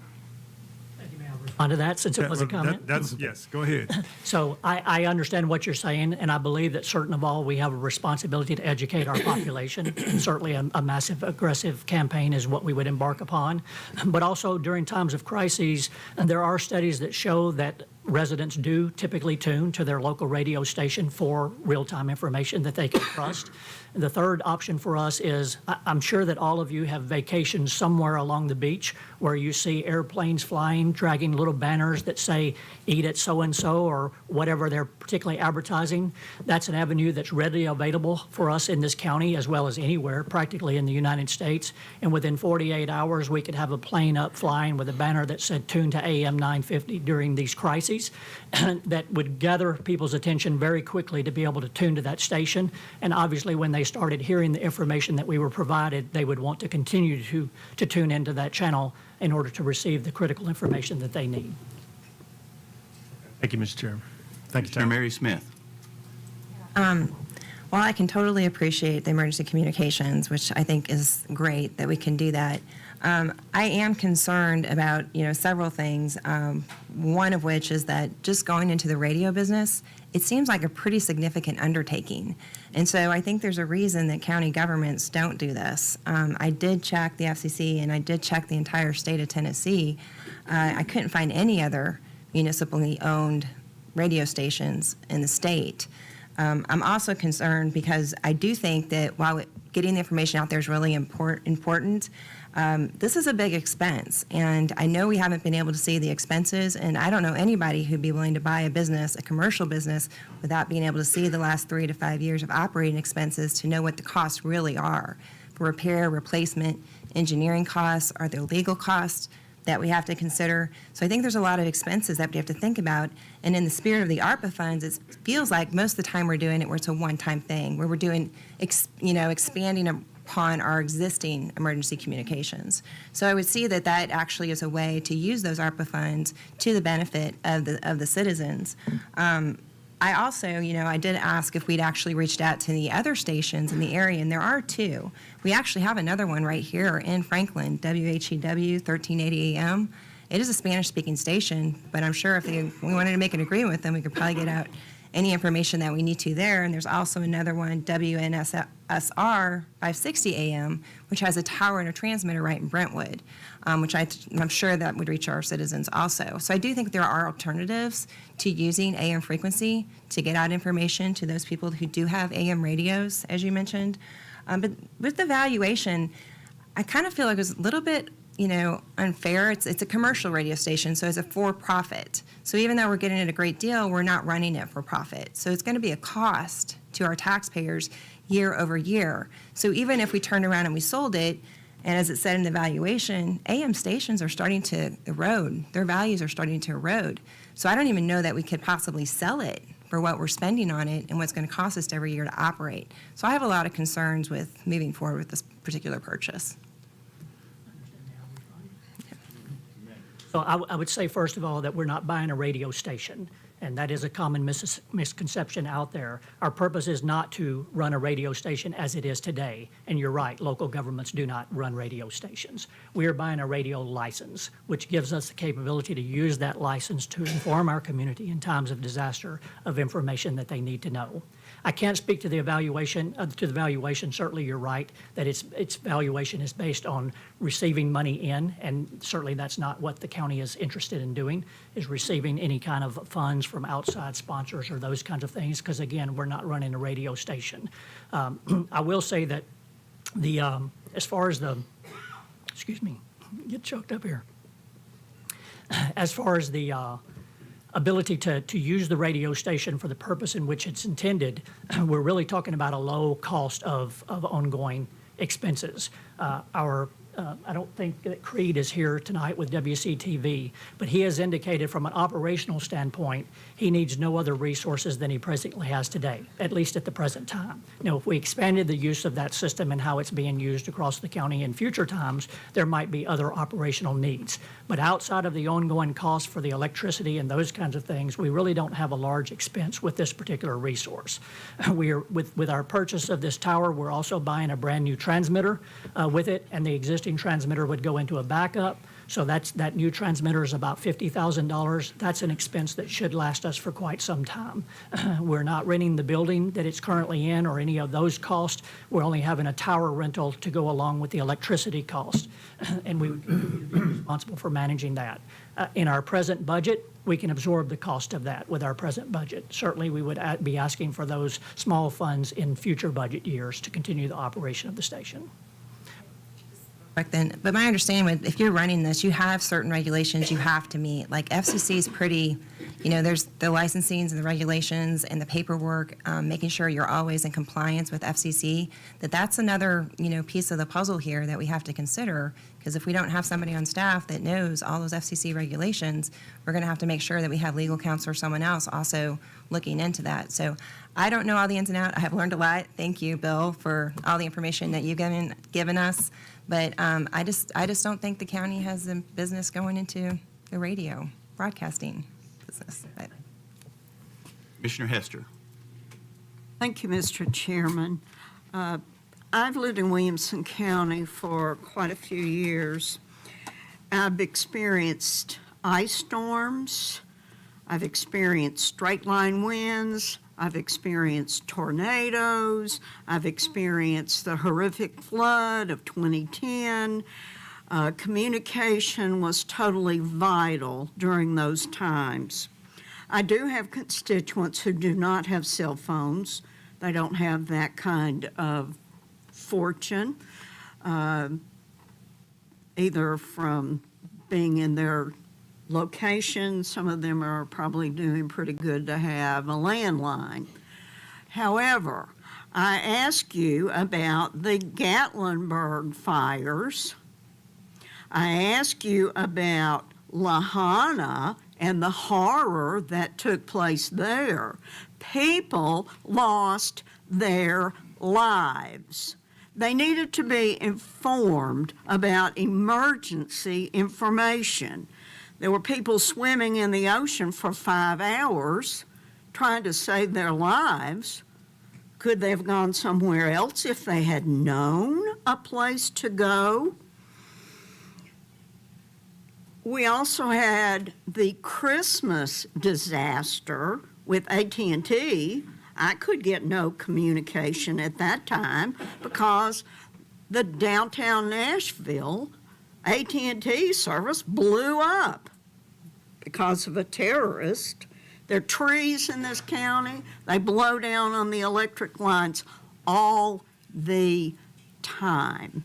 We need to plan also for doubling in population in this county over the next few years. Our population will double due to our situation in growth. That's predicted. Many, many times I have heard that. I will be supporting this measure because I support my constituents. Thank you. Commissioner Drew Torres. Hang on, I'll turn you on. Go ahead. Thank you, Mr. Chairman. I forgot to ask at Budget Committee, can you tell us how long this station, the license, has been on the market and available? Because I do applaud the creativity, and I think it's an interesting idea, like I said in committee. I forgot to ask that question. According to owners, it's been on for 1 year. And I do want to, if I may, Commissioner Smith, I wanted to address one more of your comments that you made regarding the other radio stations here in Williamson County. If I'm not mistaken, and I could be, I believe that the Spanish-speaking radio station that you're speaking of is maybe about 5,000 watts of power, although I could be wrong about that. So I don't believe that it has coverage across the entire county. Yeah. It's less than 5. Less than 5,000 watts of power. So it would not have the ability to reach, I don't know, I can't define the area. Are you able to define what kind of area? But it certainly will not cover the entire county. The existing radio station lowers its wattage down at night by FCC regulations. That wouldn't cover the entire county, but in times of crises, we can petition the FCC and they allow us to raise that back up to full power to be able to reach the residents. I just wanted to make sure that I clarified that. I believe that's the same with the Brentwood Tower that you spoke about, but again, I would have to verify that information before I went on record as saying that it's a fact. Just a quick Google search. Car manufacturers are increasingly opting to eliminate AM radios in their new vehicles. BMW, Mazda, Volvo, Volkswagen, and Tesla, among others, have either already removed or plan to remove AM radios for at least some of their electric models because it says it causes interference. I personally don't own an AM radio. And for Greg Sanford's point of view, for District 5 that I represent, I think this is wasteful government spending at its finest. So that's where I stand. Commissioner Jones. I don't know who to address this question to, so I'll just throw it out there, Mr. Chair. If we don't use the ARPA funds, what happens to those funds? Are they earmarked for Williamson County? Are they going to go to some other county? I don't know who to address the question to. I understand Mr. Sanford saying it's wasteful. I know it might be federal dollars, and anytime those federal dollars are returned, we might feel like it's wasteful, but could they be used someplace else even more wasteful? I'm just asking, where will those ARPA funds be going? Question for Commissioner Webb. Microphone on. To answer Commissioner Jones' question, those funds will remain in the ARPA pool. And remember, we had a $108 million ask for the $46 million we received. So there's still, we've got $60 million approximately of other projects that have been requested that we can apply these funds to. And so they will not go back to the federal government. We will spend the funds here in Williamson County. Any other questions or comments? Commissioner Williams. You made a comment where we're purchasing this is to purchase the license, but to not run a radio station. How many licenses does that radio station own today? So instance, if we buy the license, is there de facto a radio station still in operation through our license, through their own license? I'm just trying to No, understand the that. license would belong to us. So the radio station would cease to exist at that point? I agree with some of the comments said earlier. I think it's an interesting proposition, but yeah, I think it's got to make a good business case. It's similar to, I'm kind of thinking along the lines of like when the Renaissance property came up. There was actually a strong business case as to why we spent those monies, because there was an ROI that returned itself in pretty short order, and I think it's proved itself over the last couple of years that it's on track to do that. I'd be interested to see a little bit more information proposed from a business perspective as to, it's a lot of money to put out for something that just won't get utilized much, if ever. Would be more interested to see kind of an ROI on that investment over the next few years to see if it might make more sense, business sense at that point. Public safety is typically not a ROI mission, and so we're certainly not advocating that it be used for that purpose, but I certainly understand and appreciate the comment.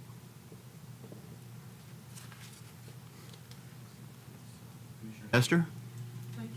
Chairman, I just wanted to let Commissioner Sanford know that on my car, I have an application for AM radio. I have an app, so I have to tune in that way. Thank you. Any other questions or comments?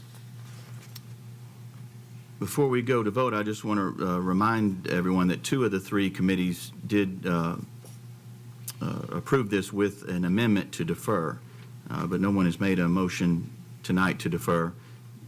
Maybe that we don't want to defer, but I just want to remind everyone that that was discussed earlier in committee. Commissioner Williams. I'd like to make a motion to defer this to next month. Proper motion. Do I have a second?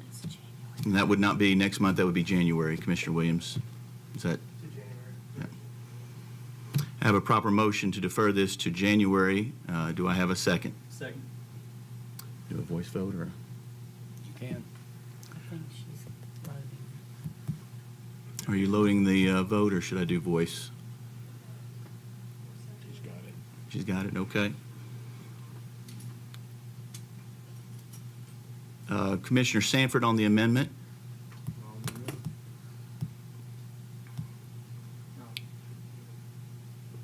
Commissioner Nations on the amendment. On the amendment, I was the, I believe I made the motion to defer in law enforcement, and I wanted to explain the reason for that.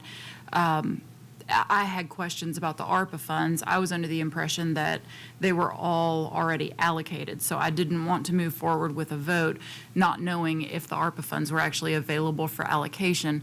Commissioner Webb has cleared that up tonight, so my question was answered. Any other questions on the amendment? If not, we're voting on the resolution as amended. The amendment again being to defer this resolution to January.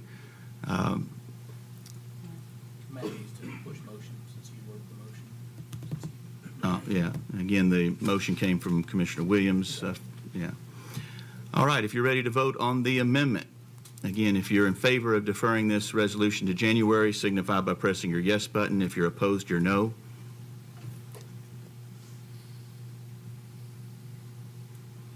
Anyone wishing to change their vote, please do so at this time.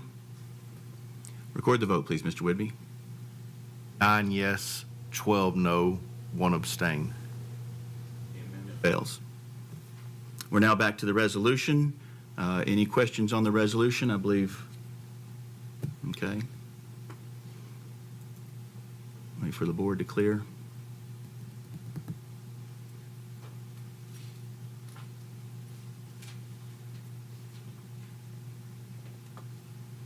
All right, if there's no other questions on the resolution itself and you're ready to vote, if you're in favor of the resolution, signify by pressing your yes button. Any opposed, your no. Anyone wishing to change their vote, please do so at this time. Record the vote, please, Mr. Whidbey. 7 yes, 14 no, 1 abstain.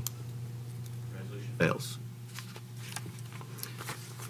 Resolution 112312, resolution to permit the temporary serving of alcohol at the Williamson County Library for the Williamson County Library Foundation's fundraising event. Proper motion made by Commissioner Paul Webb, seconded by Commissioner Greg Sanford. Library Board of Trustees was 6-4, 0 against. Property Committee was 3-4, 2 against. Explanation, please, Commissioner Webb. This is permission to hold a fundraising event by the Williamson County Library Foundation, which raises money to support the library and to sell alcohol at this event. And we have a board member and staff here if any specific questions are asked. We have a question from Commissioner Brian Clifford. Curious, what's our kind of history on approving these? Have there been other requests for alcohol on county property buildings? You know, what is our stance on this been in the past, and how much of a deviation would this be if we were to approve it? Have had these in the past. I'll defer to council for part of that question. And then Ms. Moore is here as a former president of the Library Foundation, may address the times that this event has occurred with alcohol, either at the library or at another county venue, if you'd like for her to address that issue, that question. You have a general policy. You have voted on occasion to accept different events, particularly at the Ag Center, several times for the serving of alcohol. So it is not a blanket prohibition. I would say that it is not. It may happen once a year, once every 2 years that you vote for it. So that would be the frequency, as to the best of my recollection. Any other questions or comments? Seeing none, if you're ready to vote, if you're in favor, signify by pressing your yes button. Any opposed, your no. Anyone wishing to change their vote, please do so at this time. Record the vote, please, Mr. Whitby. 17 yes, 5 no. Resolution passes. Resolution 112313, resolution to surplus and approve the conveyance of various radio equipment to the town of Nolensville and authorizing the Williamson County Mayor to execute all documentation needed to complete the conveyance. Proper motion made by Commissioner Mary Smith, seconded by Commissioner Steve Smith. Law Enforcement was 4-4-0 against. Property Committee was 5-4-0 against. Budget Committee 5-4-0 against. Explanation, please, Commissioner Sanford.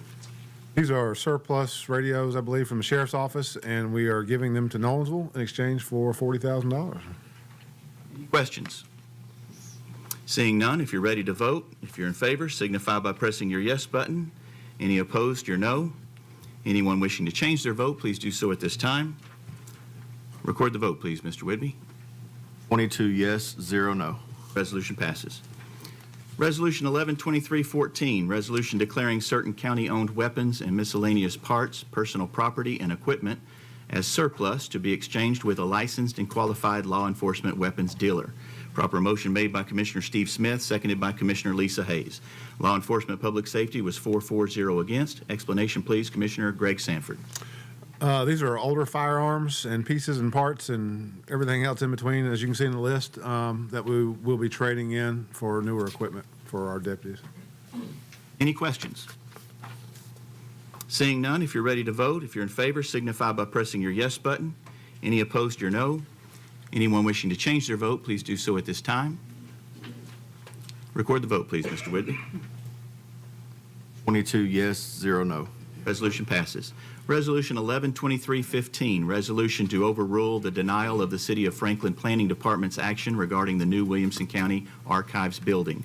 Proper motion made by Commissioner Mary Smith, seconded by Commissioner Greg Sanford. Property Committee was 5-4-0 against. Explanation, please, Commissioner Hayes.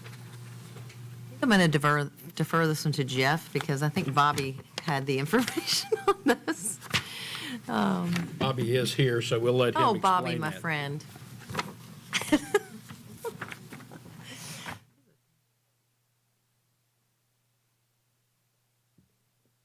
Commissioner? No, I just wanted you to explain what this is, if anybody had any questions. Oh, okay. Well, basically, no, that's okay. Municipal planning commissions have certain authorities within their boundaries. The project that we are working on is within their boundary. Basically, it's the archive building that we just finished. They had come back and placed a number of requirements concerning a buffer around a stream, even though we're not ever touching it. As I understand, they were well aware we're doing this. It's a authority that you use sparingly. It's only when we really need to, we can comply with them. And this is holding up our CO for the archives building. And so when you adopt this, we'll be able to get our CO and move on. Any questions? Seeing none, here we go. Question from Commissioner Greg Lawrence. Thank you, Mr. Commissioner. So, Bobby, just to clarify, so it's just an issue of there's a creek and maybe some type of Buffering along it. environmental concern. Okay. Any other questions? Seeing none, if you're ready to vote, if you're in favor, signify by pressing your yes button. Any opposed, your no. Anyone wishing to change their vote, please do so at this time. Record the vote, please, Mr. Whitby. 22 yes, 0 no. Resolution passes. Resolution 112316, resolution authorizing the Williamson County Mayor to execute a lease agreement with Resolve Diagnostics LLC for the use of a facility to provide drug testing services. Proper motion made by Commissioner Greg Sanford, seconded by Commissioner Steve Smith. Property Committee was 5-4-0 against. Explanation, please, Commissioner Hayes. Yeah, so it's to allow Resolve Diagnostics to perform toxicology testing using a mass spectrometry technology as needed. It's currently vacant, and Resolve Diagnostics has agreed to lease the building to provide these testing to us and a lease agreement. And that's really basically it. And it's also going to provide drug services, testing services to support the treatment and prevention of opioid and substance use disorders. Any questions or comments? A question from Commissioner Mary Smith. Yeah, I just thought it was interesting that we just gave Resolve Diagnostics $200,000 in opioid money, and now we're leasing. Almost feels like the money's coming back around. I thought it was an interesting, just wanted to pull out that observation. I don't know if there's any conflict of interest there, that we're giving them money and then leasing property to them. I guess it'd be for Jeff or for Bobby. And no, it's not a conflict of interest per se. What you've got are two different situations. One is the establishment of a site for the collection of the specimens, which is the lease that you're dealing with here. The grant was in part for the testing that can be done for a number of governmental programs, the courts, probation, some of the not-for-profits that you gave services to, in order to have a consolidating testing service and hold down the cost of that to the participants of those programs. So while it is all drug testing related, they're separate aspects of it. Any other questions? Seeing none, if you're ready to vote, if you're in favor, signify by pressing your yes button. Any opposed, your no. Anyone wishing to change their vote? I think Commissioner Sanford is momentarily absent.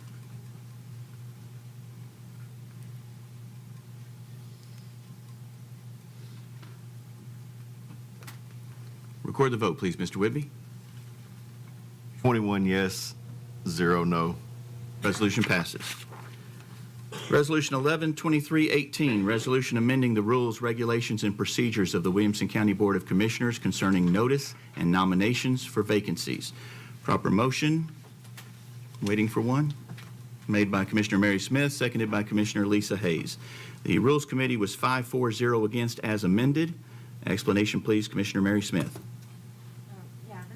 This was basically brought forth as a way to kind of give the commissioners, this really only is applicable to the vacancies that we're responsible for filling, to just give us a little bit extra time to be able to get with our constituents to see if there's interest in fulfilling any of those vacancies. So previously, it was 7 days. I had asked for 30, but after Rules Committee discussed, 15 was a little bit more desirable time frame to give the clerk's office time to get everything out there that they need to do. And those vacancies are open, so.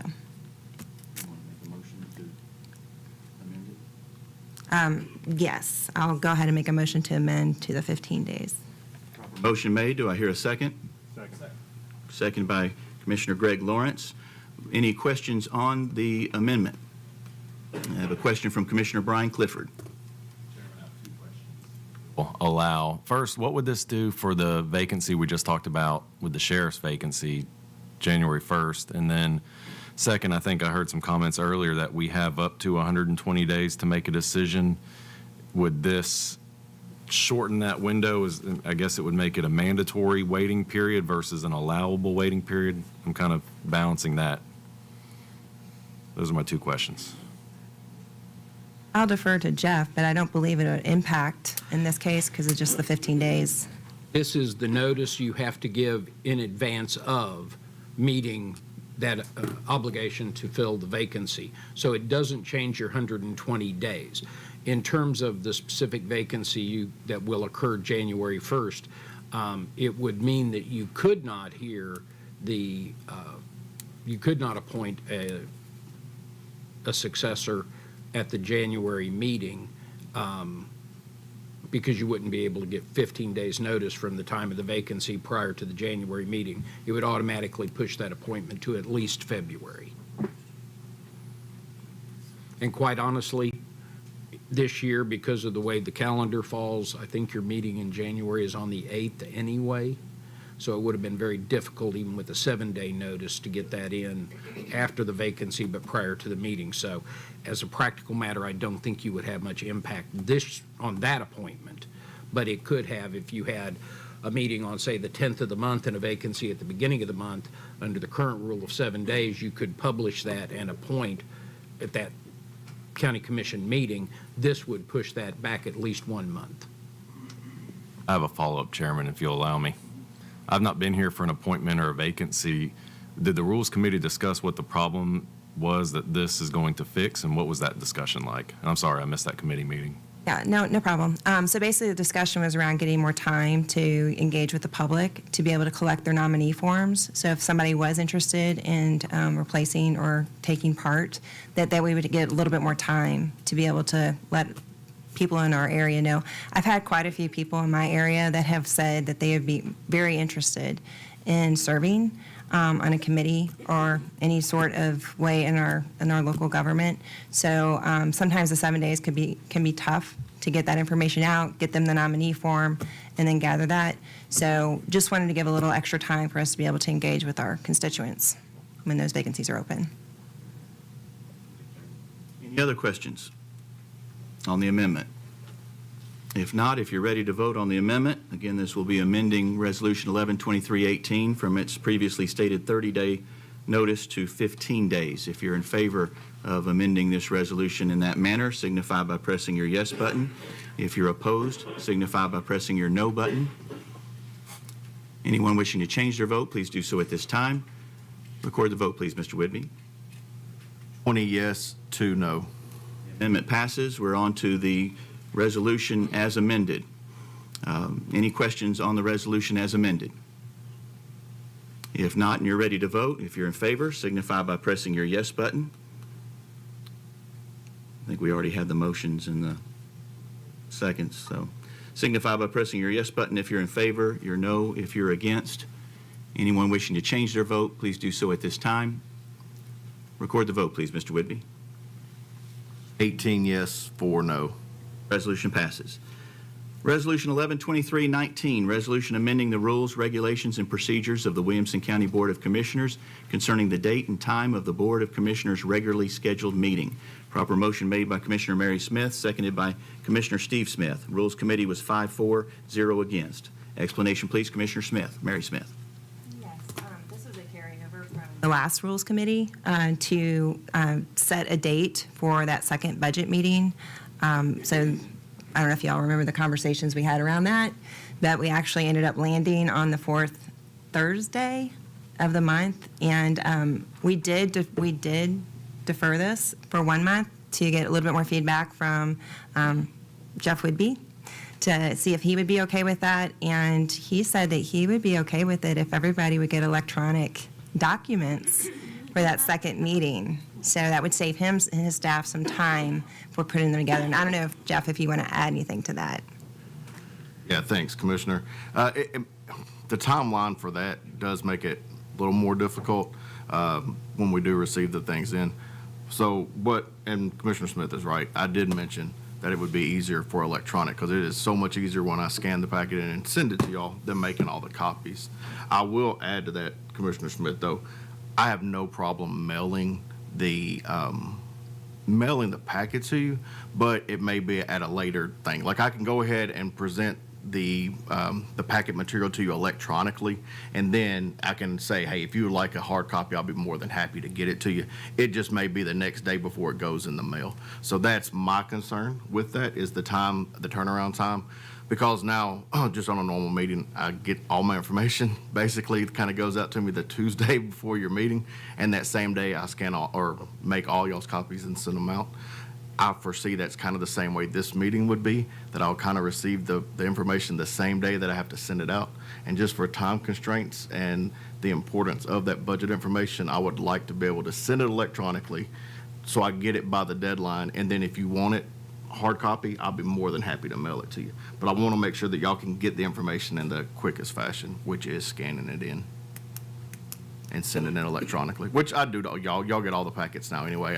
I send it to all the commissioners, whether that's your preferred method or not. But I would like that to be a way to be able to do it, to make sure you get the information quickest. That would be just for the... Yes, sir, just for that second June meeting, because the turnaround time is so quick. But like I said, I'll be happy to mail any hard copy you want.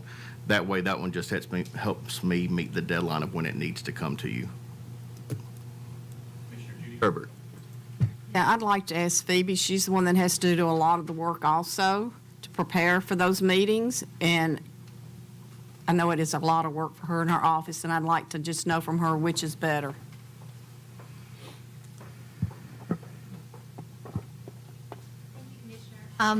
As always, a little more extra time is always better.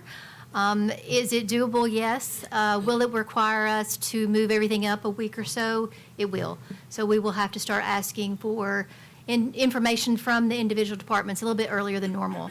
It is doable, but like I said, a little extra time is always better in case there's a hiccup at the end. But yes, we can meet the deadline if needed. Tunnicliffe. Question. Do we need to put in this resolution or amend this resolution to add that the commission packets will go out electronically?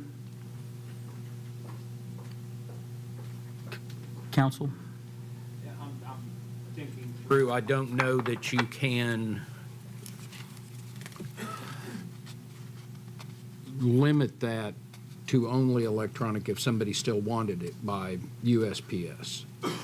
Electronic with a later packet then? I mean, this concerns me that maybe someone then says, well, I didn't get it in time. I just don't want to see that as a problem later down the road.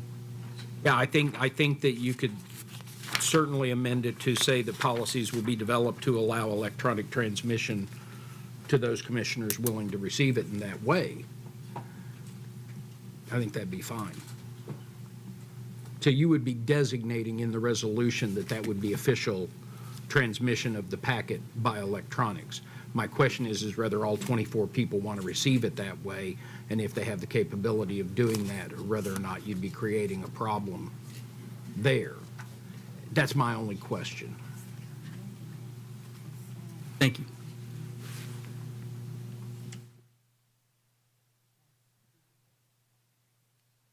Diane Giddens has pointed out that I believe that's already in the resolution at the last sentence of the second to last paragraph. It states notification to the members will be the responsibility of the chairperson of the board in conjunction with the county mayor, and an agenda and the resolution packet shall be mailed to each commissioner at least 6 days prior to each session. So as currently written, electronic would not meet the definition of mail to each commissioner, in my opinion.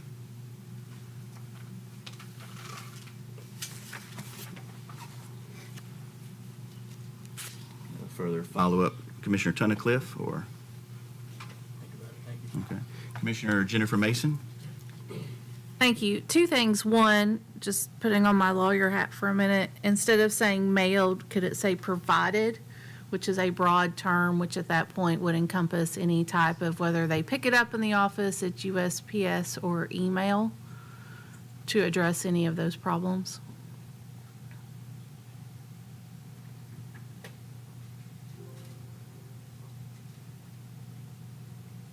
I would prefer something along the lines of delivered in compliance with applicable state law.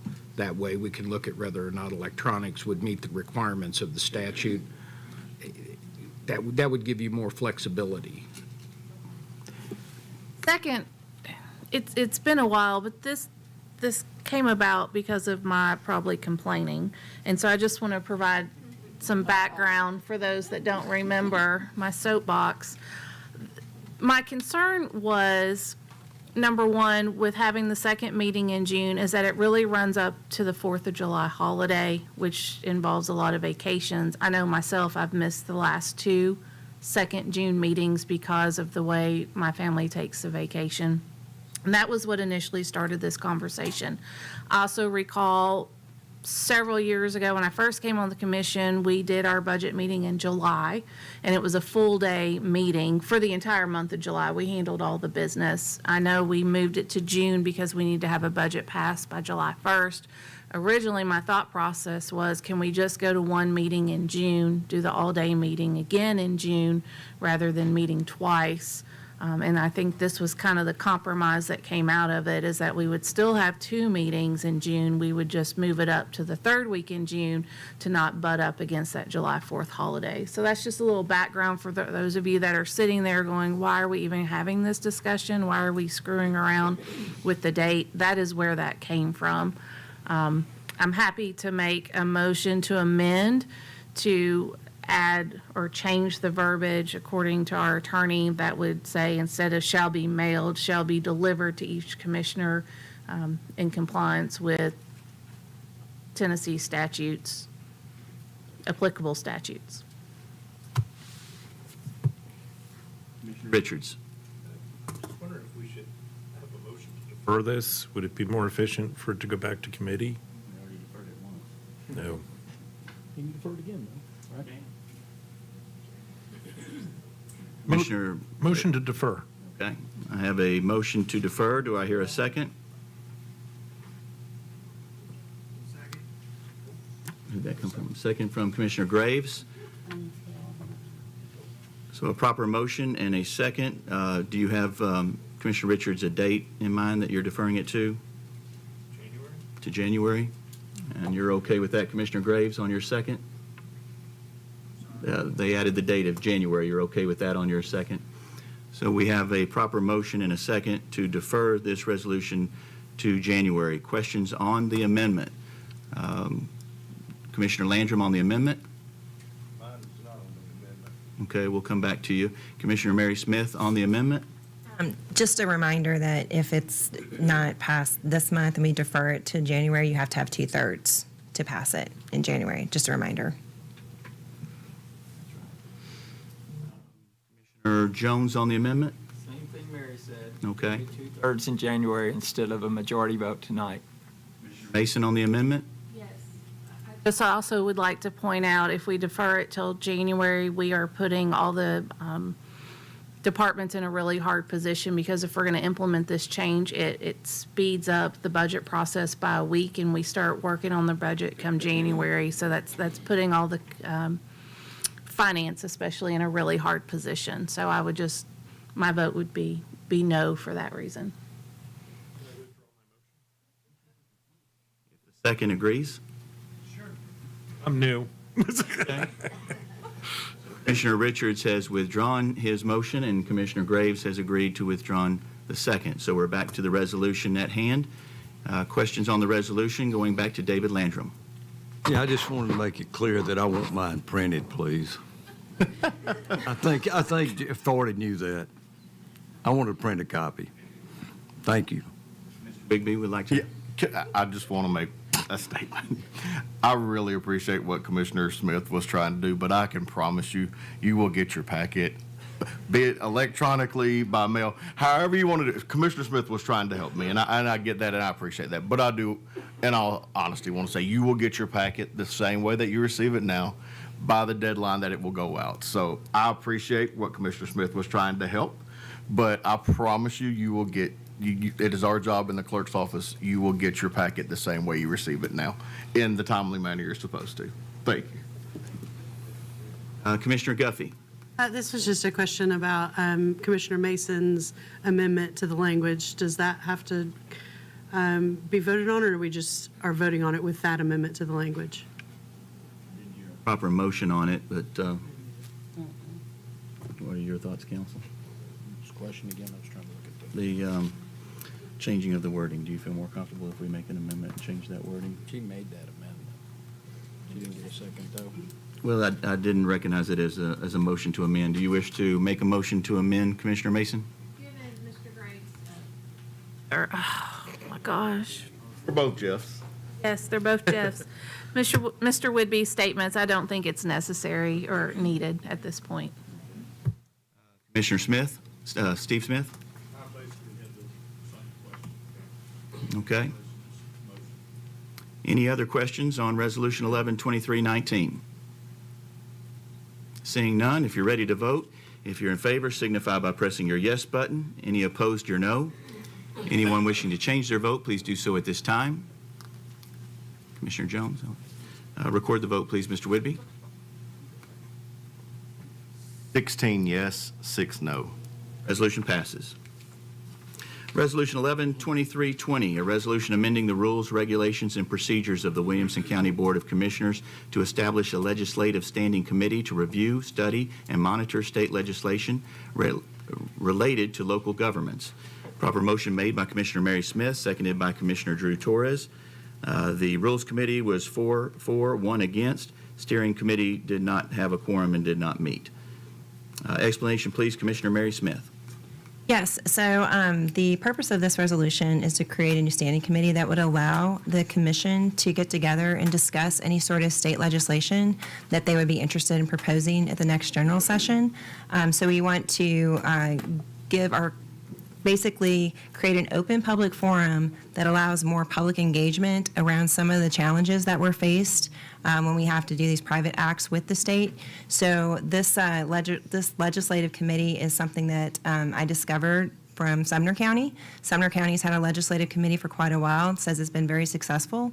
It's given them a chance to have open deliberations around legislation versus having to go to our legislatures individually. So in the spirit of this, it was really to kind of create a more formal way of, kind of discussing openly what we need, from the state to really help our county out. So. Question from Commissioner Guffey.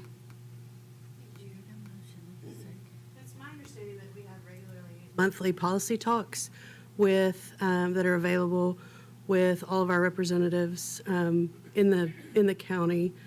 And I just wondered what the thought process was about making it specific to this commission and a committee on this commission versus allowing that open public forum that already exists. I wasn't aware there was a public forum or a policy forum that we could attend. I don't know if there's public notice or how the notice is given for that, but this would be something that would be a standing public meeting for all commissioners to attend. I don't know when those policy meetings are. I've never heard of them.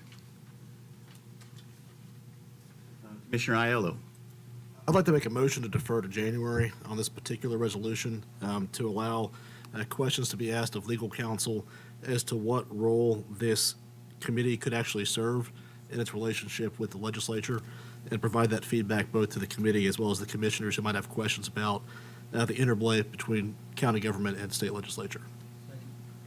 Proper motion made by Commissioner Aiello to defer to January, seconded by Commissioner Tunnicliffe.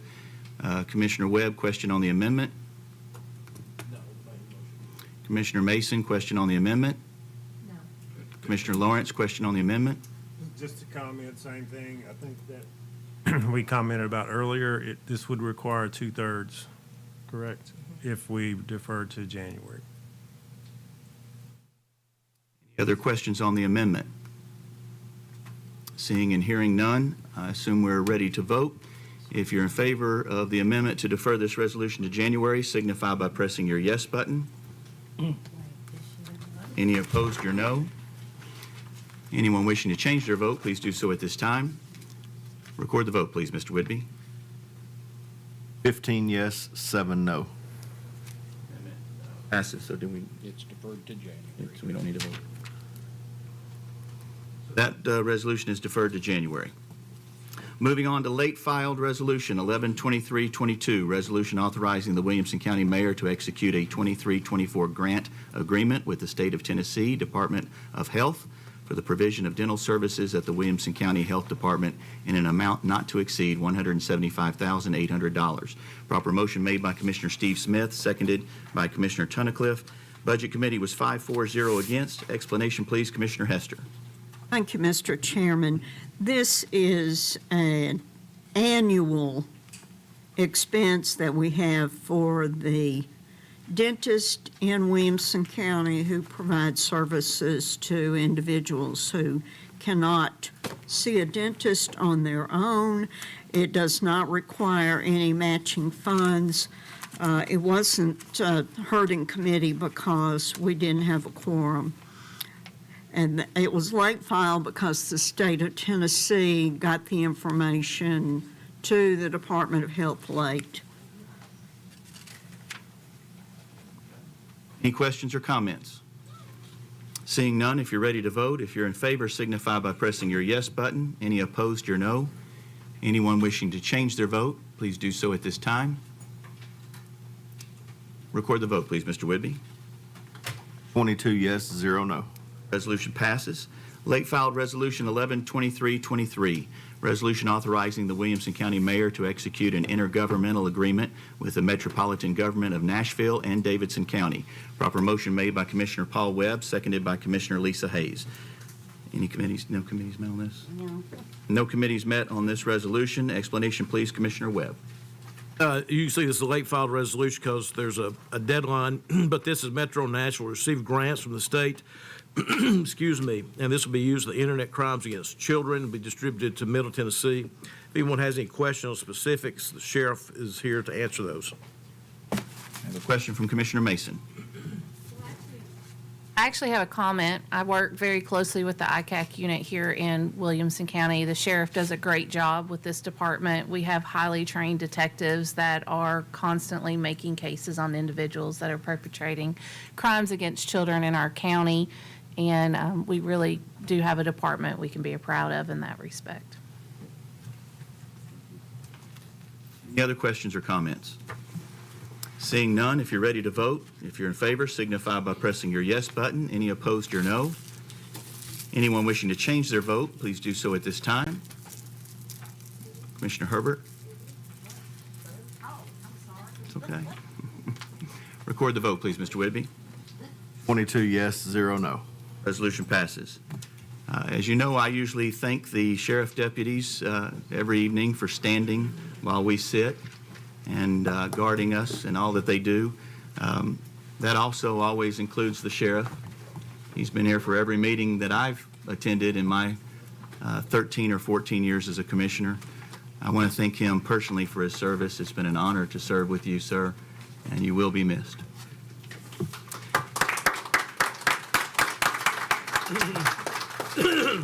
With that, as a reminder, we don't meet in December, so I hope everybody has a happy Thanksgiving and Merry Christmas and happy holidays and safe holidays. And if there's no other business to come before this board, I'll entertain a motion to adjourn. We are adjourned.